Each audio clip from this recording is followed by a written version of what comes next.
both feeling good about it, excited and happy, and everybody reaching their goals. So, as I mentioned, my name is Deb Martino. I've been an agent since the absolute worst part in the market. Prior to that, I did all the behind the scenes for my husband, Michael, who started our team like over 25 years ago. So that was a great experience for me because it was all the software, the marketing, the client relations, the customer servicing, the support, using all the different systems we have. And what I love about this Ignite class is that everybody who goes through it understands, I think, the biggest principle about real estate. It is so awesome to have your own company. It is so awesome to be able to control your destiny. And there are so few places you can work with an unlimited potential, both from a satisfaction standpoint and an income standpoint.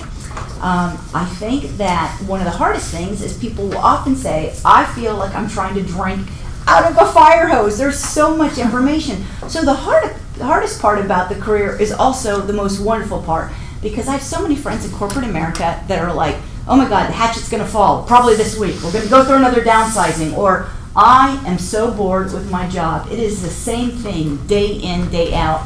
And I think the wonderful part about real estate is you are always learning. Like some days you almost want to say, I wish today I would know everything and I wouldn't have to learn anything today, that I would just be on it. And I think that's one of the greatest parts. So the way I look at it is sort of, I'm going to have you look at our red toolkit. So this whole Ignite class, you guys have been putting stuff in your toolkit, all different things. And my goal today with the negotiation section is that not that you remember every single thing and you get out of here and you say, oh my gosh, I know everything, but that you know you were in the negotiation class, and if you have a question, you know what to refer back to. Because there are so many different tools to throw in, and this is just one more we're throwing in the box. One more we're throwing in the box.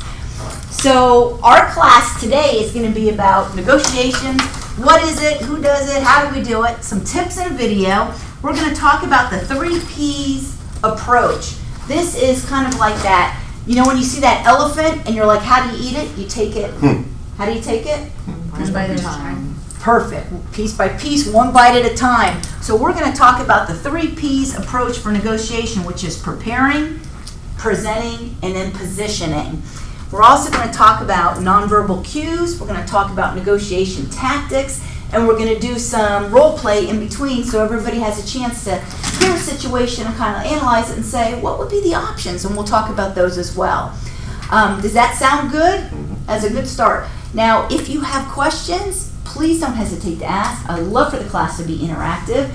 If there is something that you're wondering about that might not be 100% on the class, we can throw it up here on the board and we can get to that at the end. I always like to ask, how are things going so far in Ignite? How are you doing with your card writing and reaching out to folks? Pretty good, depending on the day? How about with the phone calls? Hit or miss. Okay, so in the class, one of the options we have is to kind of stop everything, make a call during class. But what I found from prior classes is they would prefer to do that after class and just focus on the class and keep their head wrapped around the subject matter. But I always like to ask, what do you all prefer? Outside of class. Okay, I go have forward. to have a block of time to get in the groove. And Okay, totally understand. I know for me personally, I'm that exact same way. I like to have everything out, prepared, have my call list, and start going. Okay, so then we are going to go through that.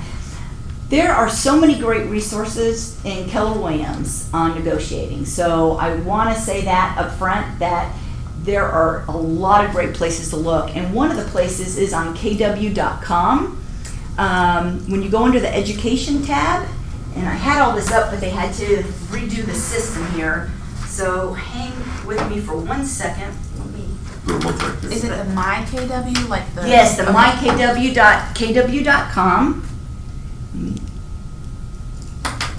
Okay, bear with me here. I'm so sorry. Wait, let's get you. Come on, buddy.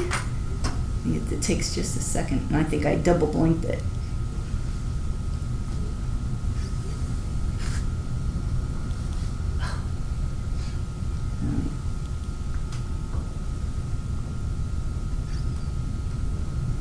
Can't tell if it's about, there we go. All right. I'm just gonna put this down for a minute. So when you're on mykw.kw.com, it's gonna look like, let me get you right to the front here.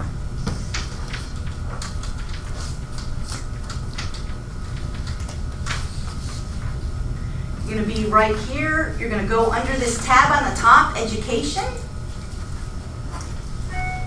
And then right here, you see a search magnifying glass on the far right. So if I'm driving in the car, I'll just take the tablet or the phone, log this in, obviously before I'm driving, and then just type in anything you're interested in learning about while you're driving. And type in, so like in this case, negotiations, and I'll click on video. But did you see when it went into all types? Here is a book from KWU on win-win negotiations. There's different people doing different sections of Ignite, but from a video standpoint,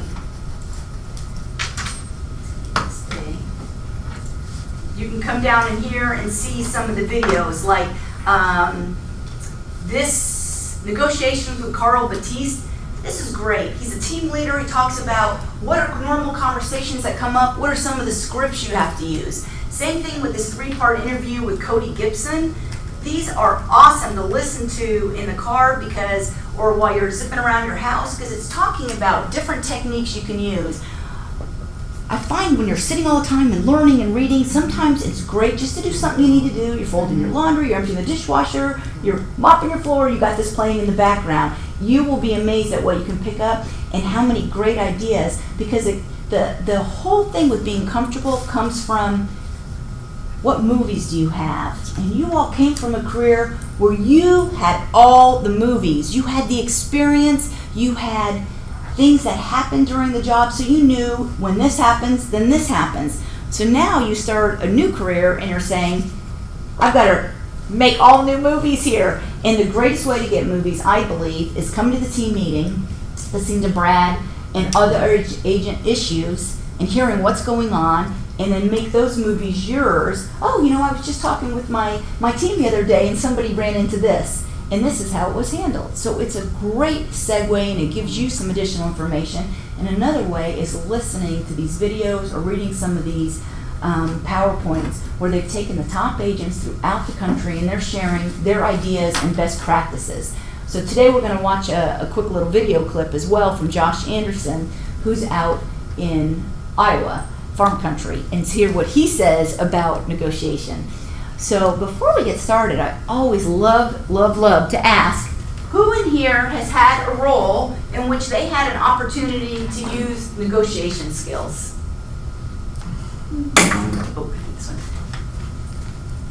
Yes. And I'm sorry, Lisa. Buying and selling houses, my own personal property, over my life, 5. Oh wow. I Excellent. move a lot. Were they positive experiences? Yes. Okay. Anybody else? Have any? Kitchen and bath industry doing design and turnkey projects. Okay, excellent. So if you guys have something to throw in, please do. Hiring employees Very. and vendors. Okay. Flipping houses. Flipping houses.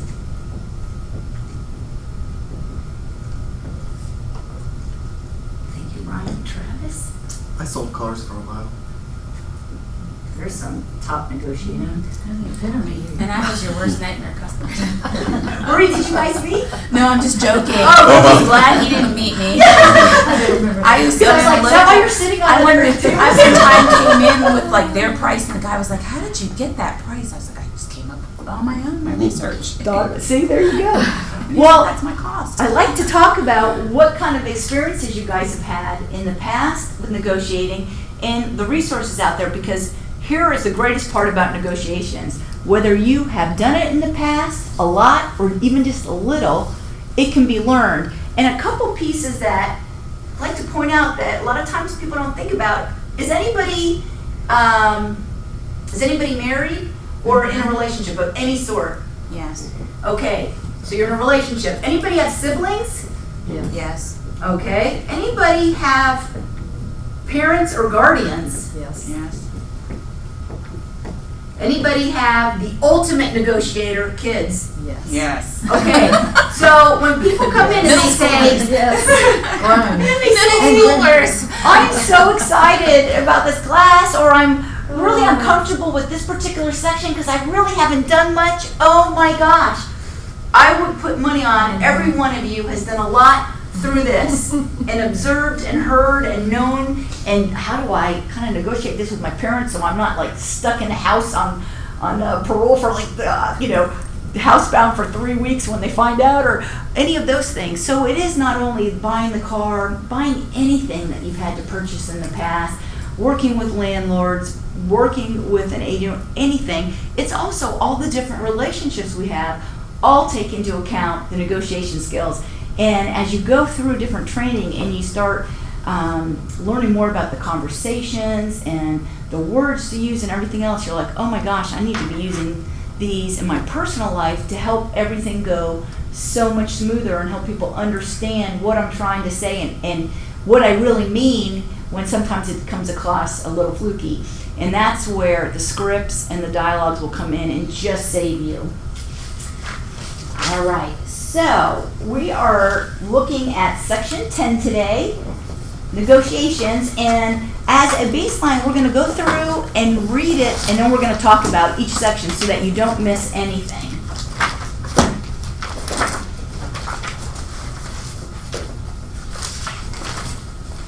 And this first page has a stat from 2014, but I'm going to tell you these stats are exactly the same today. The first section is called Get Your Head in the Game. It's on page 9, I believe, for you guys.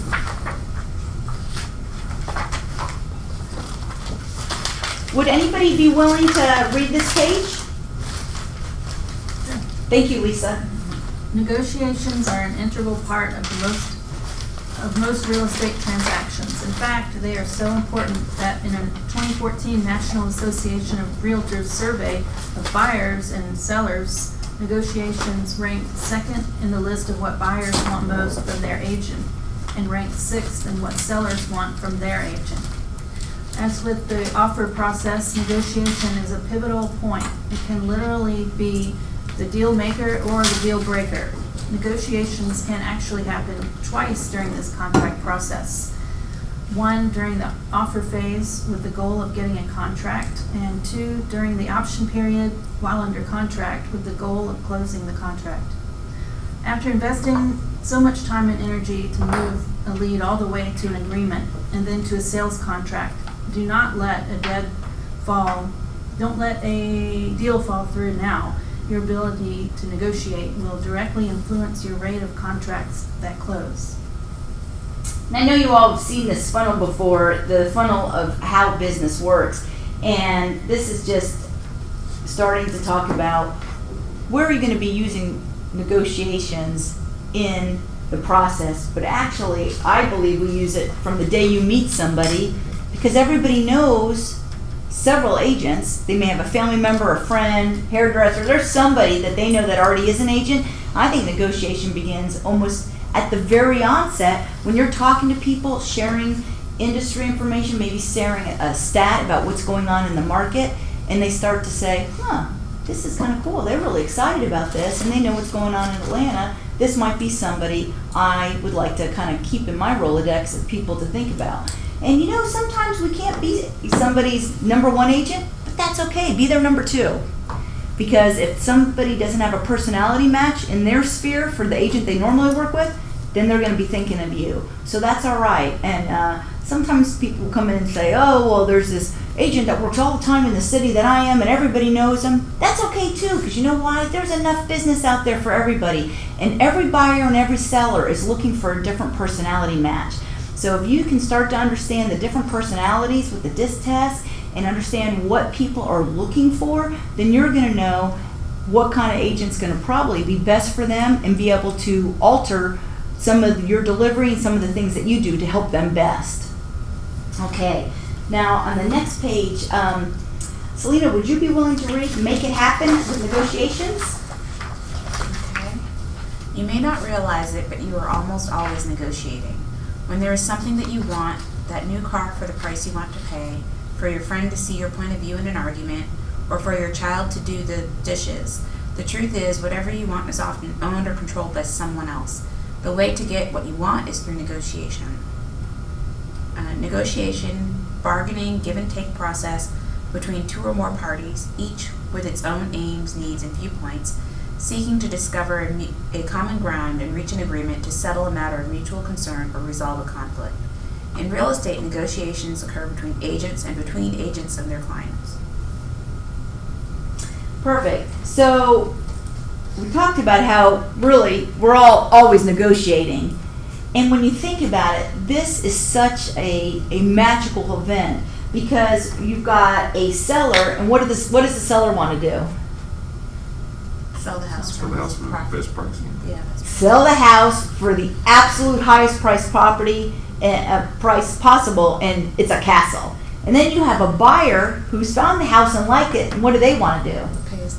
As little as possible. Okay, they're saying I want to pay as little as possible, and they're noticing every teeny little thing wrong with it. So you've got this, and you're trying to get everybody on the same page at the same level. So that's where our negotiation is so amazing that we can even do that. And yes, here in Georgia, we talk to our client, the buyer or the seller, and we find out what is important to them. We ask a lot of questions. We go 3 deep and make sure we really understand their motivation and what they need. And then based on that, when we're negotiating, we will share what they've asked us to share with the seller or with the buyer's agent on the other side. So the 2 agents will talk together. So that always adds a great part into the mix. What happens if you're working with an agent and you don't connect with them? It's somebody, maybe they have a totally opposite personality, or, we'll have people come in and they'll say, oh my gosh, I've called this person 100 times, they have not returned a single call, and they're like, I'm starting to scream when I'm texting them now, where are you, call me back, and things are escalating like that. So what happens when your co-op agent that you're trying to work with is somebody that you cannot match with? Makes it difficult. Makes it difficult? Does it make it impossible? No, and that's the key. That's the key. So there's going to be people that you work with that are on top of it like a flying ace. They are with you, they're positive, they're sharing the information very straightforward, and then you're going to work with some people just like life that there's no connection, they don't do what they say they're going to do. And I love how Brad always brings up, when you are in a transaction, you've got to go into it thinking you are the best and strongest agent. So you come from contribution and you do everything you can. Would you like some help? I hear that in your voice you've got a lot going on. Can I write that form up? Can I do this? How can I help? The people that don't return the calls, sometimes, I've had to do it. Hey, listen, I know you're crazy busy, but I know you have to eat. Where are you going to be for breakfast? I'm going to come and I'm bringing you breakfast at your office, or I'll meet you somewhere. I need 5 minutes.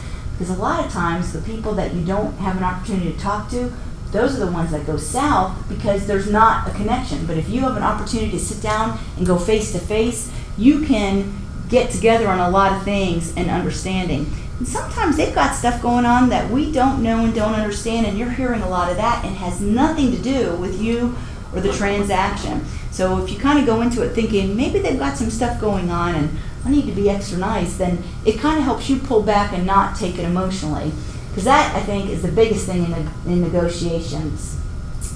Buyers and sellers are going through a very tough time, and they are investing in probably what is going to be their largest investment. Don't you agree? Mm-hmm. So hundreds of thousands of dollars. So at that time, are you a little emotional? Mm-hmm. And I think it's our job to understand that emotion, have the heart, and put ourselves in their shoes, but share information and direct them without emotion. So our job is to help keep the emotion out, because you can take a very rational person normally, and suddenly they're ready to walk away from a deal because somebody's not going to get a $5 screen replaced, because they're just like, I can't take it. So our job is to say, okay, how do we work through this? What do you require? What do we need? What's most important to you and why? So I can explain that to the other side. So that's where we're doing a lot of our our dancing and finesse is better understanding them and sharing that in a great manner. So we're going to take a look at Josh Anderson here. So Josh has done a video on negotiations, talking about some different tactics that have been used, like in multiple offer situations and things that you will see.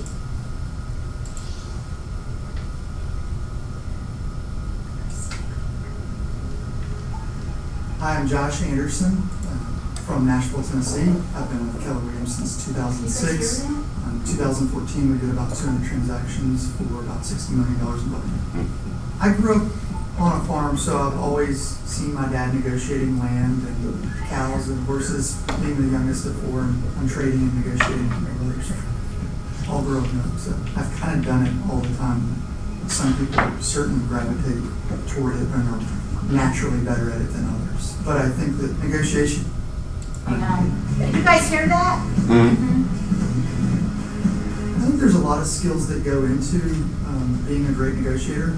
I think it's learning your client.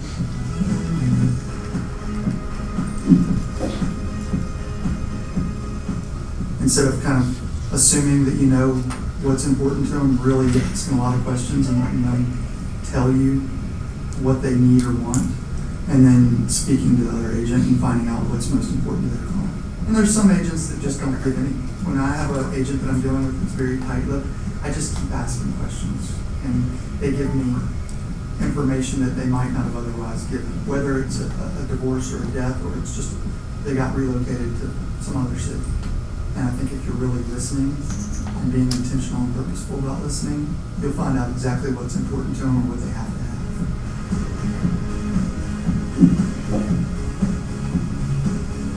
In certain situations, you have to be creative. We're always looking for that next little tip to help our clients out and win the deals. One of the techniques that we've used a lot that's worked well for us is the escalation clause.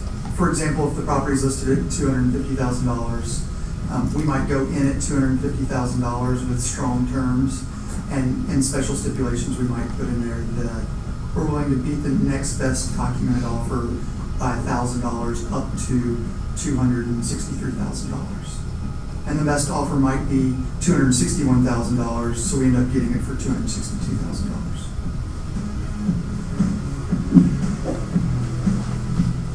From a client standpoint, be willing to have a real conversation with your clients. It's not us just being realtors for them, it's us consulting and advising and really telling them, if you really want this property, here's what you have to do to get it.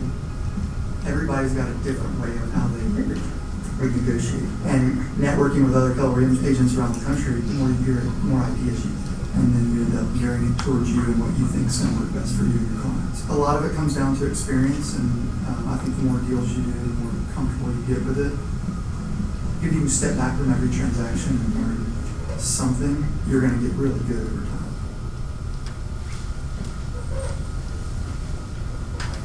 So, anybody have an aha from that? From the video, what did you hear? The escalation clause. Great one. I want to ask more about that. I do too. Because Okay. it doesn't I like quite that. make sense to Yeah, me. me either. And I've experienced, or it was recommended I do one before as a buyer. What I heard him say was, you go in and offer $250, but you say that you're willing to pay up to $1,000 more than the next Whoops. offer. If they know that up front, why would they accept $250, or do they not know that? It Up has to be a documented offer. You've got to see the. But either way, they could say, well, we don't like $250, we want $260 or whatever. So you have to think, you've got a house here, and let's say it's priced at a strong value. There's not a lot of inventory out there. So when a good property comes on, buyers and sellers today, it's not like many years ago where there was a book in the grocery store and then you looked at the house and drove by it. They're on the internet all day long looking at houses, 20 times a day. They understand, because they have had an ability to look at every single picture of the house, kind of get a flavor of it. So they see a value. So they know a value and they see the value when they see it. They're on it. So in that case, you have a lot of people coming out. So in your example, the price of the house was $250? Well, he said they offered $250 and they were willing to go $1,000 more than the Highest documented offer. Right. Okay, so in that case, your client says, all right, here's the list price. Let's pretend the list price was $248. So they went in at $250, a little bit over, but said, we're willing to go over the highest documented offer by $1,000, but they put a ceiling on it. Because if you don't say up to X amount, it could be anything. So then when the agent reviews all the offers with their client, they'll do a net sheet. Was anybody here in the team meeting yesterday? Okay, so one of the things we talked about was multiple offers, and someone shared their multiple offer spreadsheet where you see here are all the terms and here are all the different offers, and then the net to the client, so they can get a better picture, because suddenly when you have 5 different offers, it's like, oh my gosh, overwhelming for them. So in that scenario, they had an offer price up here, $250, but they were willing to say, look at everyone else's offer. I will go to the highest offer you have and I'll pay $1,000 more. So as a listing agent in a case like that, one of the things I would want to really think hard about is, where does that price take us? And do they have an appraisal contingency? Because if that price is $10,000 more than all the comps in the neighborhood, and I'm not 100% sure we could warrant that additional bump up in price, no matter how hard you worked with showing comps on it, that might be something to think about. But that ability to say, it's a special stipulation that you would write in that says, take this dollar amount and we're going to go $1,000 more, because how does, in his scenario, yes, it was like what, $261 was the highest offer, so they paid $262. We've had a client who was like, I'll pay $15,000 more. They were ready to offer $15,000 more because there were so many people in line at the house and they received like 6 offers. We said, wait, let's put an escalation clause in. With the escalation clause, they ended up, instead of paying $15,000 more, they paid $2,000 more than the list. So we saved them like $13,000. So that escalation clause gives you the ability to win the deal, but also to have a ceiling and not overpay. Does it only work then in a situation where you're pretty much talking full price or more? Like if I had listed for $260 and I'm like, well, the client must offer $250, you're not talking an escalation clause. Right, It might not make sense. is the client willing to move past $250 in your scenario? Like if they're saying, I'd like to go in at $250, because it's listed at $248, I only want to add $2,000, let's do $250, but I want this house, I don't want to lose it. This is where you almost need to stand back and ask the client the question when they're not emotionally involved and they say, I love this house. Say, okay, something I want you to be thinking about, there's a lot of people outside waiting to get in, or this does seem like a really great property. What is the dollar amount that you would be willing to pay for this house, that if you were to pay $1 more, you would feel like you paid too much?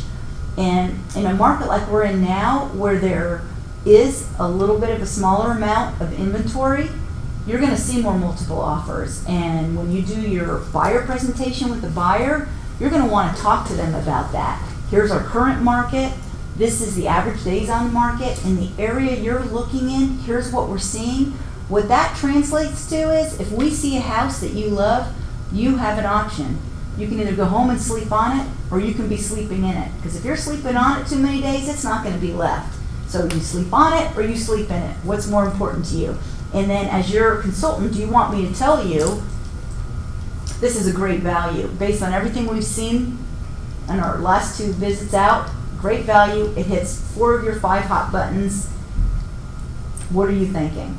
But it's very important that when they're not emotional, they think about, what's the dollar amount I wouldn't go beyond. So in that case, if the house was $248, they came in at $250 and they said to you, I would not go past $255, your escalation clause would be, we'll pay $1,000 more up to $255. Because for them, the dollar more would be $255,001 too much. So they don't want to go beyond that $255. And that's where you would mark their ceiling, so that they would have that best opportunity to maybe win the bid. Somebody else might have even gone higher, but they gave it their absolute best. And that's really important to feel good about during any market where there's multiple offers. You may not win the first one. You might look at the second one differently. I would love to share that we had a house over in Lilburn, and it was a great price. Move-in ready, absolutely adorable, $150,000. The woman that won the bid on that was qualified for $175,000, had spent the entire summer competing against new listings at $175,000, and she couldn't go any higher. Lost every one. She'd lost 4. She was 9 months pregnant, and she needed a house now. So when her agent said to her, well, listen, we're not winning the bids on the $175,000. We need to change our strategy. Let's go look at $150,000 to $175,000 houses, so we're a little below your price so that you have the extra dollars to actually move up with an escalation clause. And that was how they won the bid. So that's like a different strategy, but those are the strategies that you're going to use to help your clients, thinking out of the box, you know?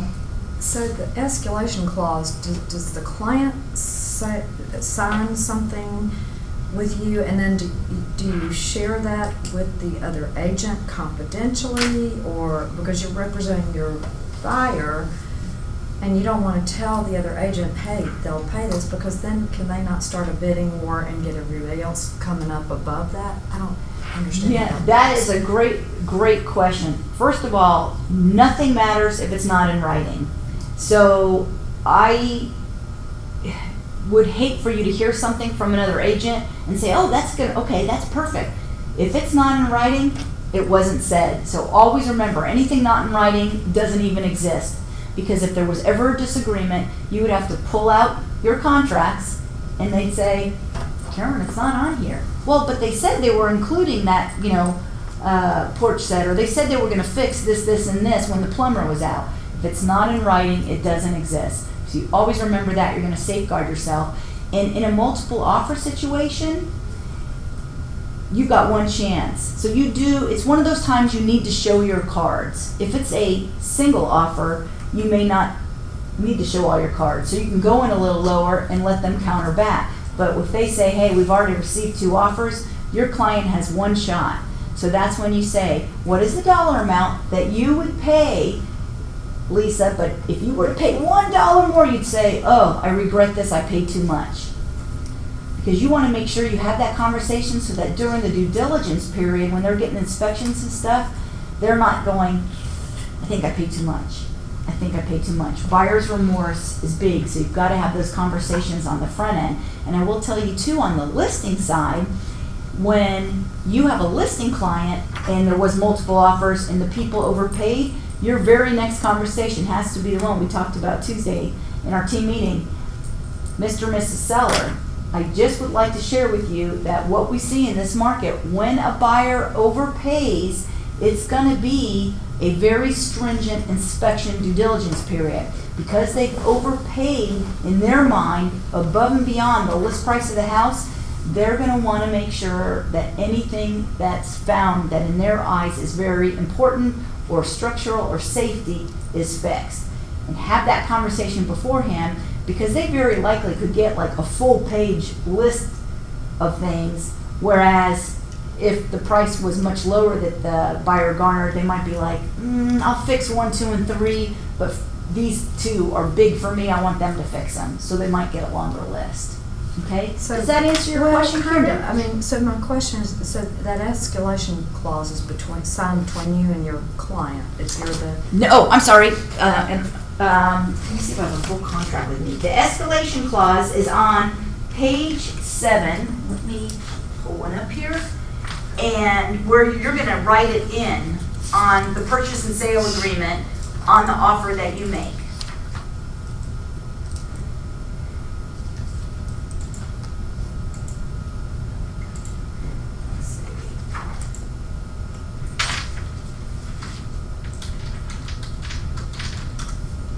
I'm just going to pull one up. Oh, I'm in Diane's. Hang on a second. Well, I don't want to mess with hers, but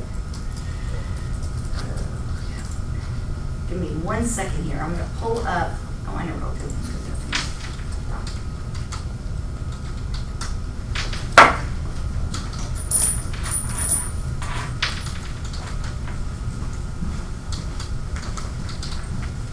So when you're looking at your purchase and sale agreement, let's see, matrix. Oh, I need dot loop, hang on.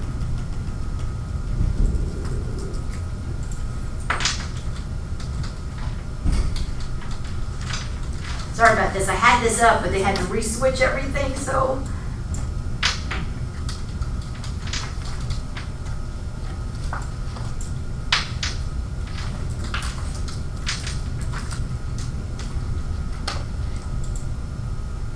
Okay, now I'll be able to pop back and forth to my stuff. So, I don't know when you guys went through the dot loop class, but I'll tell you one thing that saves me, that I love is, I always do a test loop and pull things up and test them on myself and see what's going on. So I'll go in and create a loop that I just call test loop. And whenever I'm not sure about something, that's my place to go in and add a new text field, delete something, put in a signature, send it to myself, see what it looks like.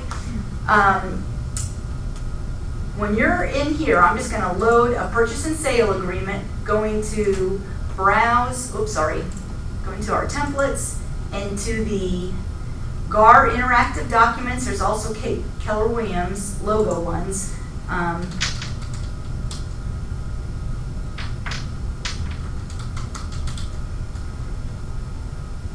we want okay. So when you come in and take a look at the purchase and sale, we're going to be looking in a little bit at all the really important terms that are on page 1 and how you can use those in negotiating. And the hamsters are working very hard right now, pulling this down, so give me a second. So we're going to be looking at those, but there is a box that says special stipulations, and that's where you're going to write in the clause that is going to be, buyer agrees, all parties agree the offer price is $250, and that buyer agrees to exceed that by X amount based on the following, the highest net offer. Net offer will be put together by terms. And you explain what net offer means, because somebody could come in and say, well, this offer was $260 and this one was $265, but then they asked for $10,000 in closing costs, and they asked for a home warranty, and they asked for a bunch of furniture, let's pretend. So all those things need to come out, and then that net offer is not higher than yours. So that's something you definitely want to make sure of to keep your client protected. So here's the purchase and sale agreement. And I'm not going to put anybody in this role. So page 1 we're going to be talking about in a little bit. And then it has all the verbiage. I'll tell you, these forms, the first time you're sitting there looking at them, you're like, oh my gosh, print these out, sit with a highlighter, highlight the important things and be comfortable with them. At a minimum, I would do the purchase and sale, your exclusive buyer and exclusive seller agreements, and the amendment to address concerns, and a plain amendment. You will use those all the time, because those are like normal forms that you're using, and one day you're going to have a buyer or seller, and they're going to be the fabulous buyer seller that's going to make you a better agent. They're going to question every single thing. They're going to read every single document, and they're going to say, hey, on paragraph 7, it says this. What does that mean? So you may not, let me just look at paragraph 7. You don't have to know what it is, but you want to have at least read it a couple times. And Renee Dillon and Paul, our attorneys at Gannett come in here and do a class with Lynn LaPra, broker, did that happen yesterday? Have you guys seen that, the contracts I class? think it's supposed to be next week. Yeah. Do not miss it. If you have any possibility to not miss it, be there, because they will pull up all the forms and go over them and tell you, here's where people forget something or mess up. A total life changer. And in January, every year, we do a class on all the forms that have changed. And the great thing about these forms, and this is a nice thing to include in your speech with your speak with your clients, We did not, Keller Williams did not write these forms. They're written by the Georgia Association of Realtors. They're written to protect buyers and sellers. They are incredibly tight, and we can follow everything in there and make sure that everything is dotted and crossed. When you have a tight contract, you do not have problems. The first contract you write, you have somebody just say, take a look, did I complete everything? Are there any holes? Because when you start to learn the right way to write a contract and fill everything out, it's going to be different. You're going to be perceived by the other agent differently. Like I just had a deal. I got the contract from them on the signature page. They have all this data on the different parties. We were the listing agents. They did not take the time to fill this in. All they had to do was go into FMLS, pull up our office. They would get all our information. When we write a contract, everything is filled in. We look up all their information. You may not know their realtor membership, but you can find their license and everything under the agents tab in FMLS. You want to fill everything out. So as soon as I got the contract, my first thought is, I'm wondering if I'm going to be dealing with somebody who's not going to be into doing the forms correctly. I look on the first page, 4 fields were left blank. I'm looking at somebody who probably works really fast. So I got that ticket in my head. Some other people might say lazy, but sometimes people are in a hurry and they're just getting it out. So then I know I've got to really look at every form very carefully and make sure that everything is dotted and crossed. So that would be there. And here's the section that we were talking about, Karen.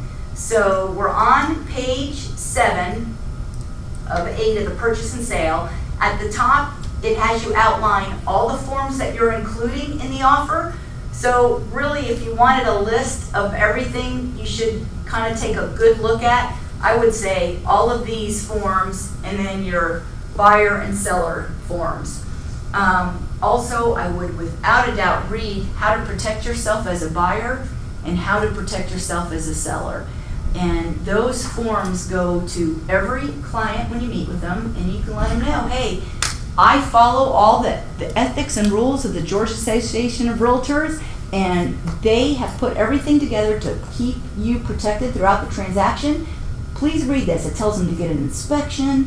It tells them to be timely in their responses. It's all the things that are going to help them as they move forward.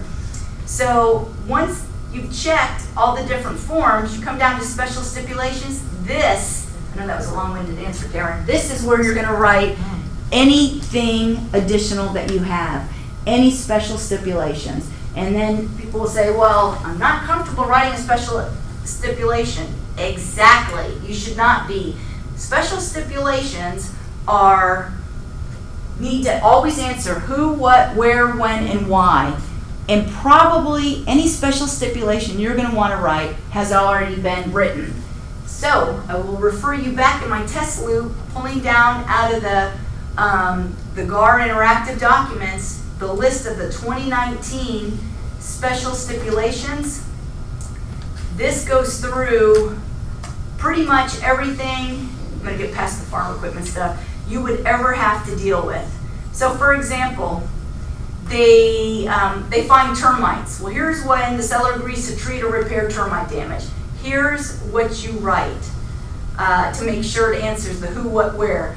Walkthrough items list, items completed after closing. So the seller has a vendor coming a day after closing, and they're showing you the receipt and everything else. Well, this special stipulation will say this is going to be completed blank days after closing. This stipulation survives the closing.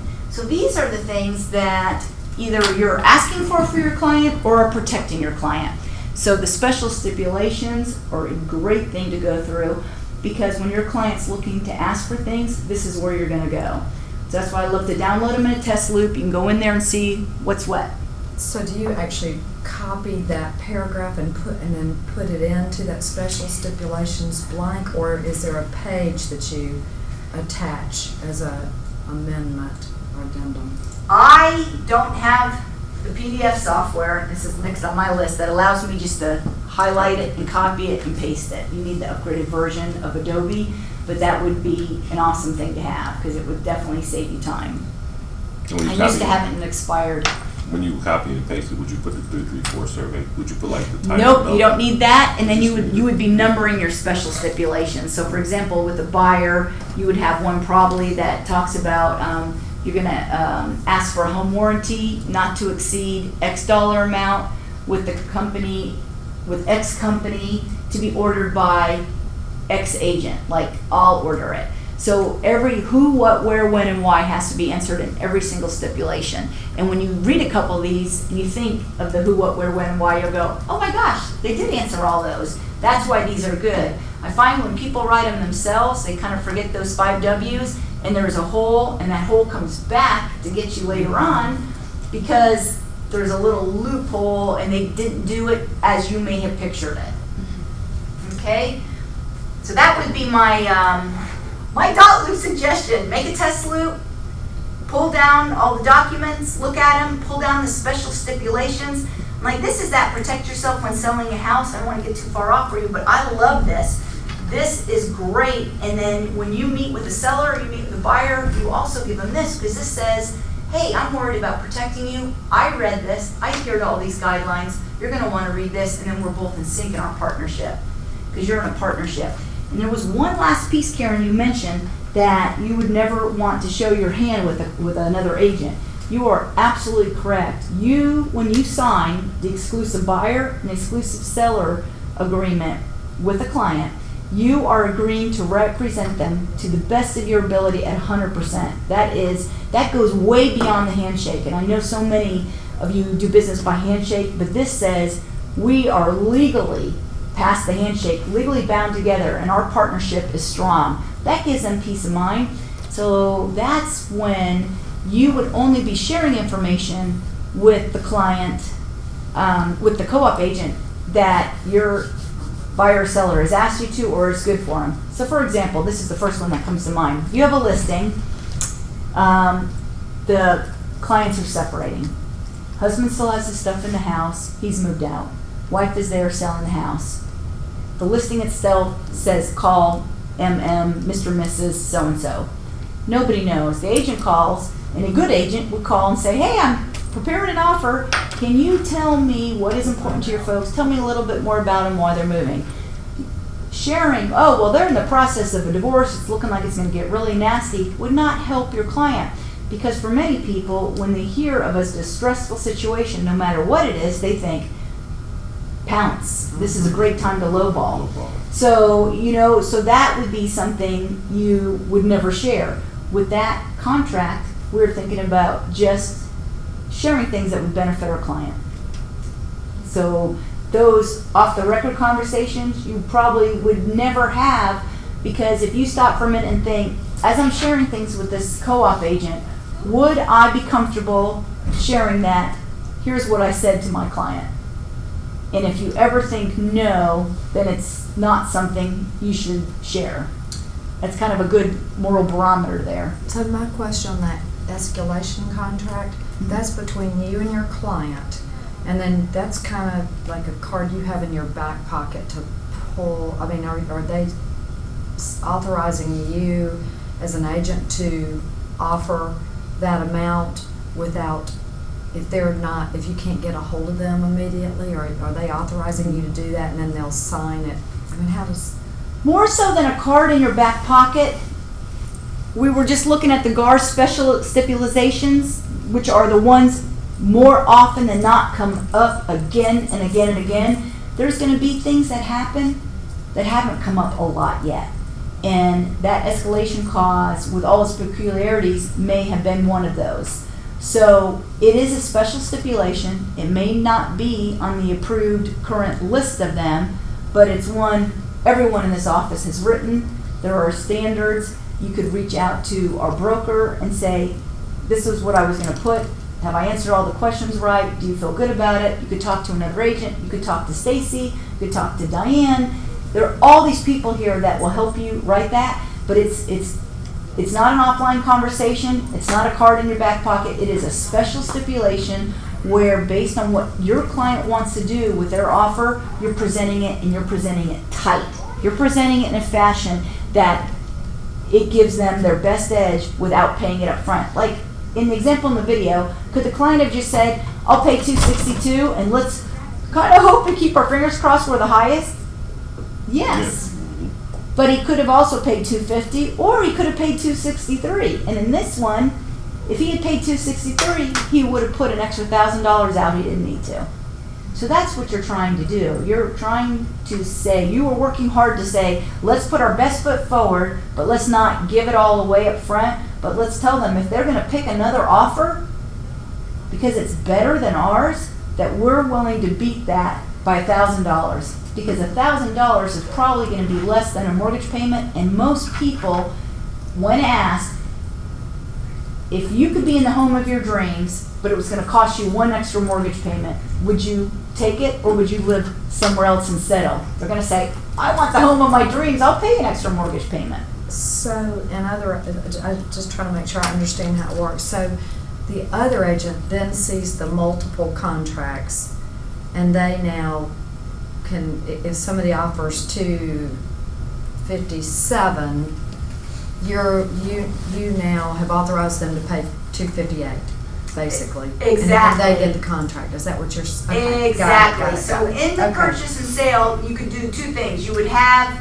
that special stipulation clause right here saying that you're willing to pay $1,000 more than the documented net offer, and here's what that means. And this is a hard example because there's a bunch of stuff you want to say to cover yourself or your client that goes there. But the other thing that you can do is here in the price, you put the purchase price, let's pretend $250, and then in parentheses, see special stip number 3, let's pretend. And in special step number 3, I would also, what do you think the number one thing is before you write an offer? So you're ready to write an offer. You took your buyer out, they love the house, you're ready to write an offer. What is the first thing you're going to want to do? Call the Call other listing agent. agent. Call the other agent. Fabulous. Do you know that there are so many people who don't do that? And when you call the other agent, we were talking about how this is the most important stuff in the contract, and we're going to go through all of these things next. But the great question to ask them is, other than price, because when you say what's important to your client, everybody's going to say, oh, they want the most. Other than price, what else is important to your client? So you're going to have an opportunity to see what other terms in the contract are important to them and why. May I ask why they're moving? I just want to understand everything that's going on for them so we can best frame our seller's offer and they can frame their offer. So that call is important because then you can tell the other agent you're interested in putting in together an offer. You'll get some info that more than likely most other people haven't taken the time to do it. They've just said, is the house available? That will help you and your buyer put together the strongest offer for them. And then you'll find out, are there multiple offers? Is there other stuff going on? Is there anything we need to be aware of? Is their brother a closing attorney? And they absolutely must have to use them. So for the first time ever, you can't use our closing attorney, but you know that that's going to be different for them because they're doing it for free, for example. There might be some things in there that are really important to them that if you don't make that call, you're not going to know. 2, it lets them know you're interested. 3, when you submit the offer, you call them back and say, I just want to let you know, thanks again for the opportunity to view your great listing at blah. We've just submitted an offer. Let them know that you did it, and please see the special stipulations we put in an escalation clause to make sure that it's not missed. Is there, it might be considered unethical, but is there something to prevent the listing agent from then seeing that special stipulation and going back to one of their other offers and getting them to up the ante? When you're in a multiple offer situation, the rule is what you share has to be fair and equitable to everyone who's put in an offer. So they don't share the dollar amount. They should not ever share the dollar amount. What they should share is, we are all in a multiple offer situation. I'm going to let you know that I'm calling every agent that's involved, letting them know we're in a multiple offer and we're asking for your highest and best offer. My client will go through all those, and on Monday we will get back with all of you to let you know the outcome, and we will let the winning offer know who they are, or we will negotiate with the winning offer first, whatever they decide they want to do. It's up to the seller and how they want to handle that situation. But Absolutely, Karen, great point. You would not call offer number 2 and say, hey, offer number 3 is 10,000 more than yours, so if you could up yours by $12,000, you get it. That would be really, really bad. That would be very unethical. So we're sharing base information, and everyone hears the same story. And in a case like that, I would also follow it up in writing so they have an opportunity to forward it to their client. Because think about it as a buyer. You see a house, nobody's there that day. You're just like, okay, great, let's put an offer. You go to put in the offer, and your agent comes back and says, oh, there's multiple offers. Really? But nobody was there. I think it's really important for the buyer to know, without a shadow of a doubt, and see something in writing from that agent, that there is a multiple offer. It's not anybody driving the price up. There are multiple people who want to do this. And with the escalation clause, before you commit to that higher dollar amount, they have to provide the offer to you so that you can see it's a valid offer. It's not like just them writing an offer. It's a valid offer from another agent. Let me clarify, because that makes great sense, and I was going to ask you about that, about getting documentation that there's multiple offers. But if I have to go to another agent and ask for that, and they've got 5 other offers on the table, aren't they just going to say, I don't have time for that? You don't get a copy of the offer showing the escalation clause until the escalation clause is enacted when you're the winning bid. But I thought I was hearing you say if they're calling for highest and best, to provide something in writing that they're calling for highest and best. Oh, that's all they're going to send out as a listing agent. It's going to be highest and best. Here is what I want. I need to have it Monday by 5. We're going to get back with you with the answer on this day. There's all these steps in that. So But they're not saying anything about, Right. here's the highest offer But currently. it's standard when they call for highest and best that it's actually in writing? I wouldn't do anything not have it in writing. Well, I agree with you, but does that really happen? Yeah, is it Absolutely. legal? Do they have to legally Like, do they have to send something legally do out? it? Yeah. Because I've been in that situation as Yeah. a buyer, and that's where I fall apart. I'm like, somebody's lying to me. I don't Yeah. trust That's it. why, Yeah. exactly But what I'm does it saying, happen? as a That's what I'm listing asking you. agent, I always write one. Okay. I have received little fasty ones, hey, we're in a multiple offer. I have also had them say, listen, I've got that we're in a multiple offer in FMLS in the agent remarks, Uh-huh. so I'll print screen a copy of that, and I'll send that to my clients so that they know they're advertising all over the world that it's in Okay. a multiple offer. But really, And if your client is uncomfortable, say, hey, listen, client really is interested in this house. Would you mind putting something in writing? If they're not the agent that's doing that, that is the best practice. yeah. But like if they're that. not, would you mind put something in writing so my client knows that we are in a multiple offer situation? They've had some, heard some horror stories in the past or whatever. That's all you have to say. Yeah. And most people will be like, oh my gosh, sure. But yeah, do we have a step-by-step with multiple offers in here? Absolutely. Is there a legal form for that to send out as a listing agent to send out to somebody? No, I don't believe so. No, we've all So- made them, but no. So there's you not could, would a an true- email suffice if you're an agent, listing Yes. agent, just say, hey, we're in a mall, and then that's time stamp? Absolutely, yes, yes. And it's giving everyone fair notice. And that goes back to your question, can you just talk to one person? Or can that agent say, hey, up yours by this much and you'll beat everybody out? Absolutely not. Very unethical, very unethical. Okay? All right, let's take a look at page 12. Page 12 are the negotiating tips, and we're going to go through some of these quick because we've kind of been talking about them through our stories, but these we almost want to consider as the golden rule. Who would be willing to read the negotiating tips? I'll read it. Oh, thank you, Ryan. Go ahead. Keep the following tips in mind as you work towards mastery in negotiation. Above all else, be professional. Remember your goal, a signed contract. This is what you're driving towards, and it's what both agents and their clients have in mind. Control what you say to anyone involved in the transaction. If you create anxiety in your clients or other parties, you are reducing their leverage in negotiation. Continually refer back to motivation. Remind your client why they want to buy or sell, and help them reevaluate their requests if they are becoming unreasonable. Do not reveal too much. Listen more than talk. Keep your clients motivated, but keep your client's motivation close to your chest. Don't be attached to the outcome. You'll do hundreds of thousands of transactions in your career, and there is no way you can get everything you and your clients want all the time.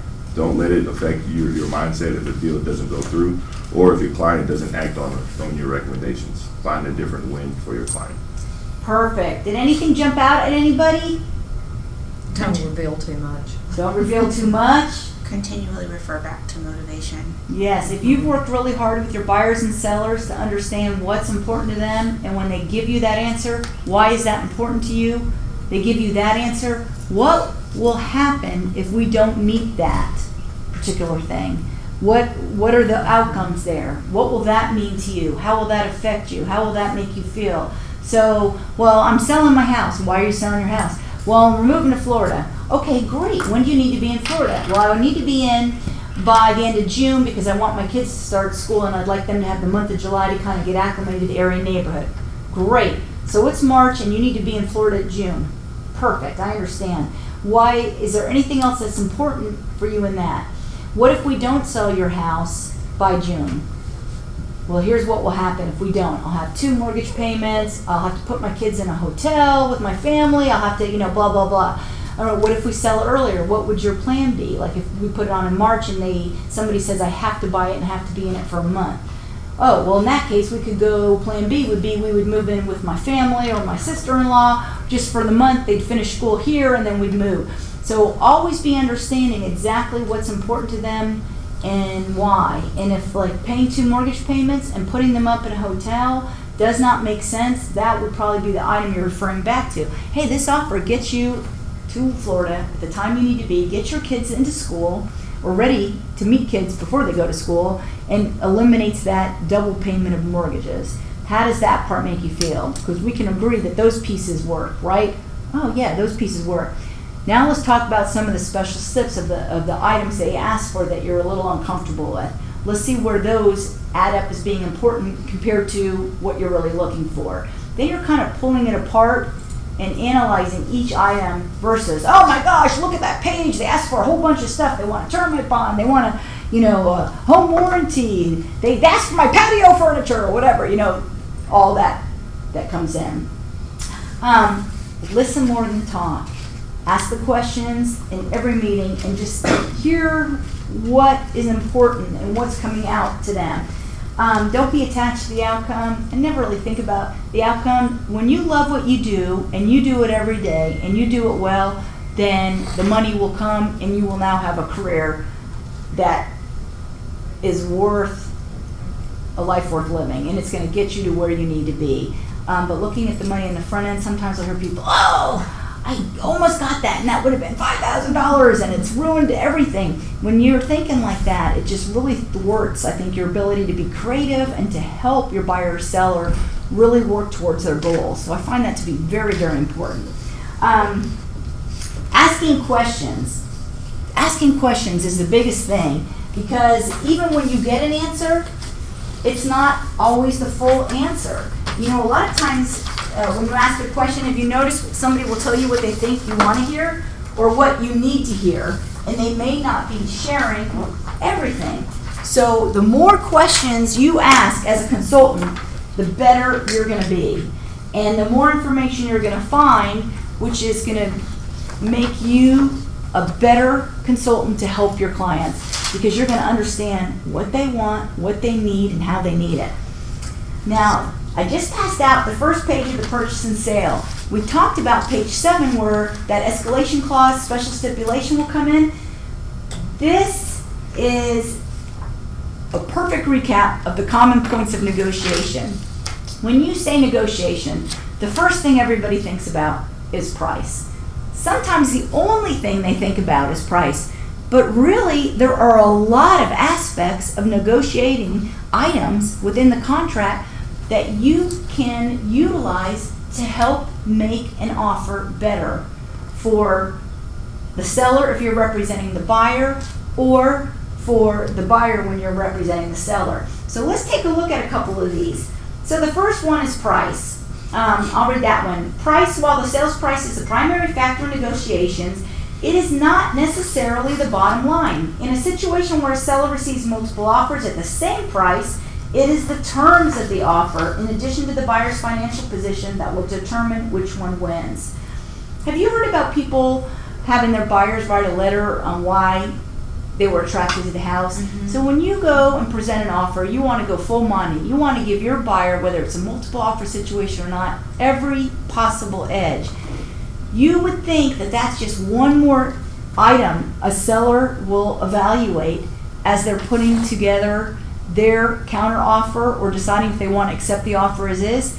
We have heard of and had clients who, when they got the letter and found out the story of the people, we were so attracted to this house, we love the care and the maintenance in it, we so can imagine building our life here. We are just married, or we just got together, these are our plans for the future. There are people who want to be a good steward and feel that they need to give their house to someone who's going to love it like them. Why would you discount that importance by not sharing why this house really was a match for your client? That could be the thing that makes them say, I'll work with these guys a little bit. You know why? Now I understand them. What happens today? What does everybody do? We all text, we email. That human side often doesn't come out. There's going to be some sellers couldn't care less about the human side. What is my bottom line? But at least they know who they're dealing with now. This is who's looking to buy the house, and this is why.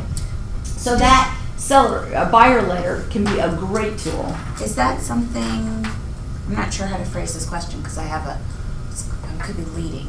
Because I see potential problem. I see where that makes sense in a multiple offer situation because somebody's got to win and you want to give it all. But if it's not multiple offer, I see that could potentially hurt you if the buyer shares too much about their personal lives and then that person says, well, I don't want to sell to a same-sex couple or a family with 8 kids or so. You could definitely make it more generic, and we always have our clients start the letter talking about what they noticed in the house that they liked when they walked in. We really noticed the care was evident. Love the open family room, the great view to the backyard. You can keep it very generic like that and just share some things. It was obvious that the customization they did in the basement took them time and was very well planned. They would love to live their life in this home. You can keep it very, very generic. Okay, that is a good point. So we need to screen it. Yeah, and tell our that'd be a clients good that. point. 'Cause I've seen so many situations where it's like, oh, we're the all-American family with the white picket fence and the 2 kids and a dog. Like, that's the examples I've seen out there. So I was just curious. I hate to think that there's anybody out there that would choose an offer or not based on that. However, we're all human and everybody makes errors, and we do have a promise to represent our clients best, no matter what is race, color, creed, housing, options, everything. It's all those pieces. So that could be a very, very good point right But there. I've heard if you don't want to tear the house down, Yeah. in certain areas that really works But in your you know, favor if it's older family. the point was emotionally some Yeah. people will connect with that. So that's one more leg in that chair of an offer that may help you. And these are some of the other ones. So we talked about the purchase price. First of all, before you send the offer, what's the very first thing you're going to do? Call the Call the listing. Call the agent. And what are you going to ask them? Is the house still available? That's still available. Are there any offers? Are there any offers? Or are you expecting or working any offers? Because they might have had 3 people call saying, I'm writing one right now. And if you don't ask that question, are there any offers? Not right now. So I like more, are you expecting or working on any offers? Sometimes they will have received an offer, sent it back with a counter. They're just waiting on that other party to accept, and you bring your buyer out, they fall in love with it, and that house isn't even available. So it's good to know that. Then once you view the house and your buyer says, ooh, I do like this one, what would your next step be? To write that offer. Write the offer, and what helps you with ammo to write the offer? Pull it up on the MLS. Pull up on the FMLS. Can you talk to anybody? I still feel like Call listing agent? Is Yes. that- oh. Yeah. Call the listing agent. Let them know that you're going to be putting together an offer, so they know when you call them to say, I've just sent an offer, that they should expect one. You're also showing them what kind of agent you're going to be to work with. Just wanted to give you a heads up. We came out and looked at the house this morning at 11. Our client is very interested in the property. We're going to be putting together the offer this afternoon. Can you tell me what besides price, is important to your client? Can you share a little background on them and what's important? And let them talk. And if there's somebody who doesn't, just say, is there anything else that's important to them? You know, tell me about the closing date. Tell me about the inspection period. Is there anything else that's very important to them, or anything else that our buyer would want to know to help them frame this offer the best possible way? I've had people be tight-lipped at first until they got comfortable, and you might need to ask the question another way.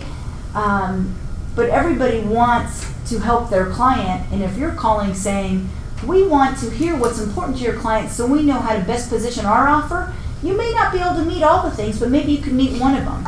Maybe they need a closing, you know, in 35 days, so they don't lose their rate lock on their loan, and that would work for them. So there could be something else somewhere that they're able to bend on. So that's talking about the price, and we call them. So that's section number 2, purchase price to be paid. Right next to, hi, welcome, come on in. Right next to number 2 is 3, closing costs. Would somebody read the terms in the closing cost section?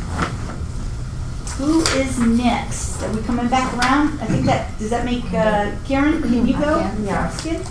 Traditionally paid by the buyer, closing costs are in addition to the purchase price. Securing the cash to pay these expenses can be difficult for some, especially for first-time buyers. Therefore, the seller may be asked to pay a portion of the closing costs. When you represent a seller, make your client aware that it's common for buyers to ask for part of the closing cost to be covered by them and what their options are. That's a great conversation to have with both on the front end. So it used to be years ago, nobody asked for closing costs. So then we left 2007, started rolling in 2008, and as everybody knows, we went to a very unique time in our market. Unemployment was down, stock prices were down, housing prices were down, and we sort of bottomed out for a bit. So sellers had to come up with ways to make their property more attractive than others, and one of the things that they did is they started saying, hey, we will pay part of the fees that are traditionally paid for by a buyer, their closing costs, the cost they need to get the loan and move forward on the property, we'll pay $2,000 or we'll pay $3,000. And they started advertising the properties like that, which incented different buyers, hey, if I go to this house 2 streets over from the one originally neighborhood I thought I wanted to be in, I'll move 2 streets over because I'll get $3,000. So that sort of stuck, even though we're not down there anymore. And you will often have buyers asking for closing costs. They'll ask for them when they don't have a lot of cash. They may ask for them if it's a house that needs a lot of work, so they know they're going to need their cash to do the work after closing, so then maybe they'll do that. The important thing to remember from a seller, what's the most important thing to them? So the price. It's all about the money. So the seller's looking at the net. So if you offer them a lower than list price and you hit them on closing costs, they're saying my house was listed at $250, they came in at $240, they asked for $10,000 of closing costs. Now my $250,000 house, what they're really offering me is $230,000. And when you look at the list to sales price ratios in that community, let's say they're 98.9%. That's, starting to get very close in that. So what's really good for a buyer to know is that the seller is looking at things from a financial standpoint. So typically you could hit them on price or closing costs and come up with, use your stats to say, is this a fair price based on what's going on in the market? But when you hit them on both, sometimes you will get to a point where that seller is going to be a little offended or push back to start with. Okay, so that's where the closing costs could come in. Anybody have any questions on the closing costs? Section 3 on page 1 of the purchase and sale agreement. So you can see how that could be something that we could use to help in our negotiations. Either asking for it, maybe not. Years ago, people would take the closing costs they wanted, ask for like $10,000 in closing costs, and then up the price of the home. But since appraisals are done looking at the past, And if you're in a market that is down, you're not gonna be getting comps that are a lot higher, and the fear became the house wouldn't appraise. And if the house doesn't appraise, the seller will have 3 days to either say, well, let's come up with a strategy that we can both make it work, or I will drop my price some, or I will say, no, thank you. So with that appraisal hanging out there, that contingency of the appraisal working, not working, you don't usually see people go far over list price if the house is priced high already. So that's one of the things to take into consideration. How about the closing date? Travis, can you read what the closing date is? When the seller has a very specific time frame for moving, the buyer has the upper hand and can leverage this by being more flexible with the closing date and less flexible with the offer price. Absolutely. So we had a buyer looking up at the lake, Lake Lanier, and they were totally open. Their house was on the market. They had contingency plans of where they would move if their house sold immediately. They had funds to buy the second house before the first one was sold. So they were like, I am very comfortable, I can wait. One of the houses they looked at was a couple that was going to be moving into a senior living home and was very uncomfortable with it and pushing back. So when the offer was written, when we asked what's most important to your clients, that story came out and they shared that they were very nervous about moving, we're going to need extra time.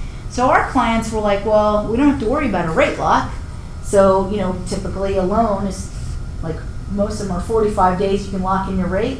So they said, why don't we let's go in and said, how about this? Offer the closing date is choice of the buyer. Let's do a special step.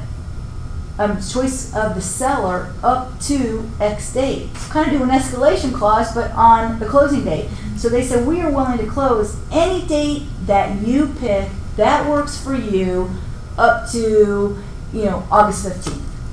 And that allowed the folks the time to say, okay, it's in our control, we pick the date that works best for us. That's why that conversation with the agent can truly mean the difference of you playing, you being part of the transaction or not, because you get such great information to help you frame your offer for your client. What's typical for a closing date, and then how long is too long? Because I feel like if it goes too long, you could run the risk of somebody backing out, like the seller saying, oh, we really want to Right. Well, typically with a loan, you can't lock your rate in more than 45 days out. So when you're in a market where you're thinking the rates could potentially go up, I mean, it is amazing that we're at 4 3/4. Like years ago, they were like, oh, these rates are going to go back up 5, 6, 7, 8, 9 very quick, and we still haven't. So it is amazing that we have such incredible rates. So the rate lock would be 45 days, and representing the buyer, you would probably be uncomfortable going beyond the 45 days if the rate went up. Or if you have a buyer that's the only way they're going to get the house, you have to have them talk with their lender. If the rates go up, what are my options? What would I pay to buy the mortgage down to be at the rate I am today?